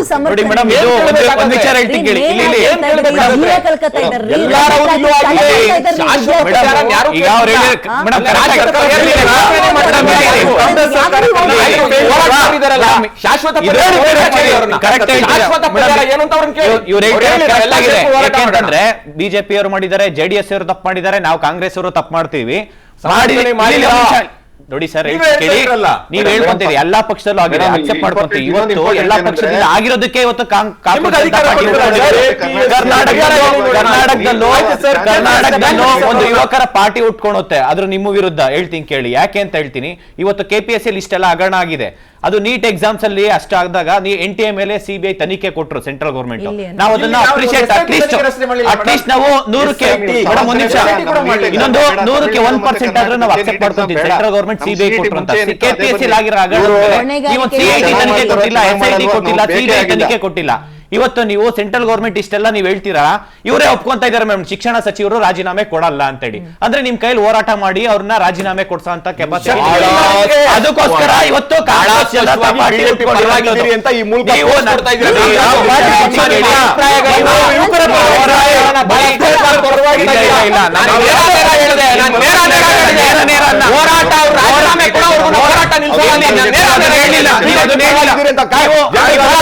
ಆಗಿದ್ರೆ ನೀವು ಮೇಡಮ್ ಒಂದೇ ನಿಮಿಷ ನೀವು ಬಿಜೆಪಿ ಅಂತ ನೇರ ಹೇಳಿದೆ, ನಾನು ನೇರ ಹೇಳಿದೆ, ವಿರೋಧ ಮಾಡ್ತೀರಾ ಅಂತ ಬಿಜೆಪಿ ಕರ್ನಾಟಕದ ಕನ್ನಡ ಮಕ್ಕಳಿಗೆ ಅಲ್ಲ ನಿಮ್ಮ ಸಮರ್ಥನೆ ಸ್ಟೇಟ್ಮೆಂಟ್ ನಿಮಗೆ ಸಮಂಜಸ ಅವರು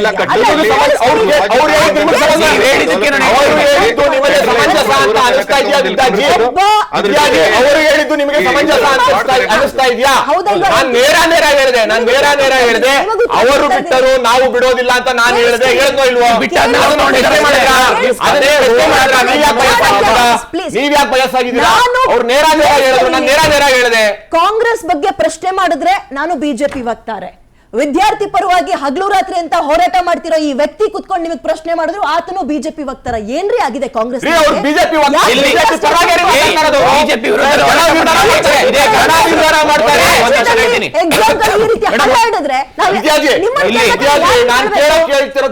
ನೇರ ಪ್ರಶ್ನೆ. ನನ್ನ ಅನುಮಾನಗಳ ನೀವು ಪರಿಹಾರ ಮಾಡಿ. ನಾನು ನೇರ ಹೇಳಿದೆ, ಈ ಹೋರಾಟ ಅವ್ರು ಬಿಟ್ಟರು ನಾನು ಬಿಡಲ್ಲ ಅಂತ. ಒಂದೇ ದಿನ ಪ್ರಶ್ನೆ ಮಾಡ್ತೀರಾ? ಜನ ನೋಡ್ತಾ ಇದ್ದಾರೆ, ಮರಿಬೇಡಿ. PSI ಸ್ಕ್ಯಾಮ್ ಏನಾಗಿತ್ತು ಅವತ್ತು ಇದೇ ಬಿಜೆಪಿ ಸರ್ಕಾರ ವಿರುದ್ಧನೇ ಹೋರಾಟ ಮಾಡಿದ್ದು. ಇದೇ ಕಾಂಗ್ರೆಸ್ ಪಕ್ಷ ನಮ್ಮ ಜೊತೆ ಇತ್ತು. ಬಿಜೆಪಿ ವಿರುದ್ಧ ಹೋರಾಟ ಮಾಡಬೇಕಾದ್ರೆ ಕಾಂಗ್ರೆಸ್ ಕಡೆ, ಇವತ್ತು ನಾವು ಬಿಜೆಪಿ ಅವರು ನೋಡಿ. ಮೇಡಮ್ ಅದನ್ನೇ ನಾನು ಇವರಿಗೆ ಒಂದು ಅಪ್ರಿಷಿಯೇಟ್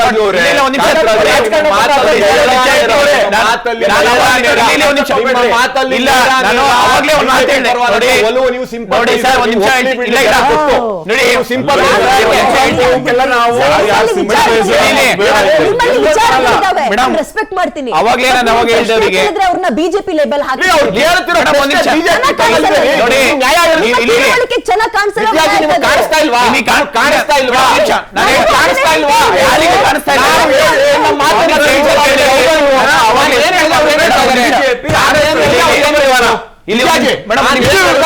ನಾನು ಹೇಳ್ತೀನಿ, ನಿಮ್ಗೆ ಕಾಣಿಸ್ತಾ ಇಲ್ವಾ? ಪಾರ್ಟಿಗೆ ಸಿಂಪತೈಸರ್ ಅಂತ ಡಿಸ್ಕಸ್ ಮಾಡೋದಕ್ಕೆ ಹೊಣೆಗಾರಿಕೆ ಬಗ್ಗೆ ಕಾಂಗ್ರೆಸ್ಸಿಗರು ಬಿಡಲ್ಲ ಹೋರಾಟ.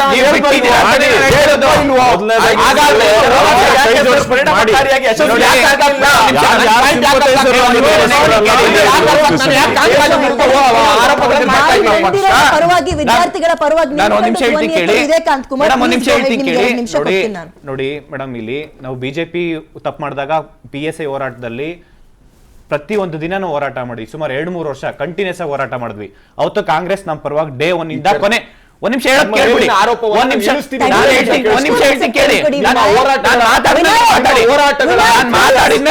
ಮಾತಾಡಿ ನಾನು ಕಾಂಗ್ರೆಸ್ ಬಿಜೆಪಿ ಒಂದ್ ನಿಮಿಷ ಹೇಳ್ತೀನಿ ಕೇಳಿ. ಮೇಡಮ್ ಇವತ್ತು ನಾನು ಹೇಳ್ತಾ ಇದೀನಿ, ಯಾವುದೇ ಪೊಲಿಟಿಕಲ್ ಪಾರ್ಟಿ ಕಾಂಗ್ರೆಸ್ ಆಗಿರ್ಬೋದು, ಬಿಜೆಪಿ ಪರ ಆಗಿರ್ಬೋದು, JDS ಪರವಾಗಿ ಇಲ್ಲಿ ನಾನು ಮಾತಾಡ್ತಾ ಇಲ್ಲ, ಒಂದು ನ್ಯೂಟ್ರಲ್ ಆಗಿ ಮಾತಾಡ್ತಾ ಇದೀನಿ.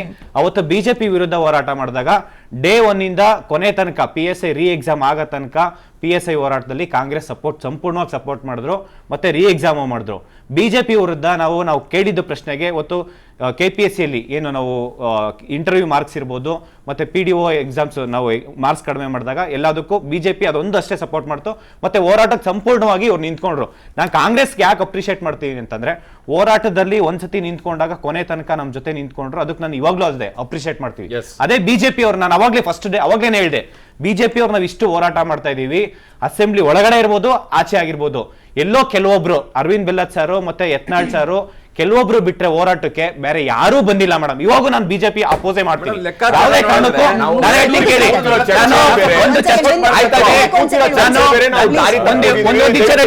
ಇನ್ನೊಂದು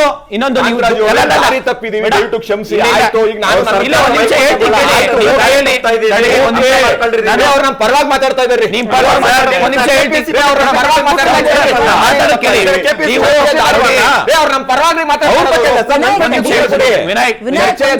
ವಿನಾಯಕ್ ದಾರಿ ತಪ್ಪಿದೆ. ಒಂದೇ ಒಂದು ಕ್ಷಣ ಮುಗಿಸ್ಬಿಡಿ. ನಿಮ್ಮ ಇತಿಹಾಸ ದಯವಿಟ್ಟು ಕ್ಷಮಿಸಿ. ಇತಿಹಾಸವನ್ನ ಮಾತಾಡೋ ವೇದಿಕೆ ಅಲ್ಲ ಇದು. ಒಂದೇ ಒಂದು ನಿಮಿಷ ಮಾತಾಡಿ ಪರವಾಗಿಲ್ಲ. ನೀವು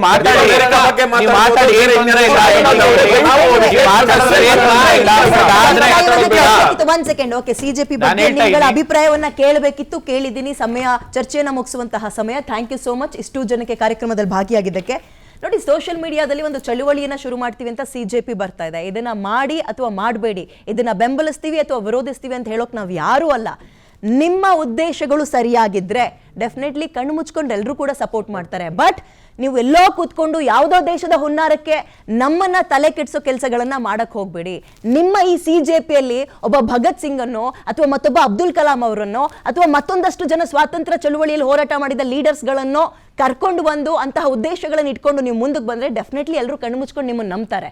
ನೀವು ಆಮೇಲೆ ಪೊಲಿಟಿಕಲ್ ಪಾರ್ಟಿಯಾಗಿ ಅದನ್ನು ಕನ್ವರ್ಟ್ ಮಾಡ್ಕೊಳ್ತಿರೋ ಅಥವಾ ಏನು ಮಾಡ್ತಿರೋ ನಿಮಗೆ ಬಿಟ್ಟಿದ್ದು. ಬಟ್ ಡೌಟ್ಸ್ಗಳಿದ್ದಾವೆ.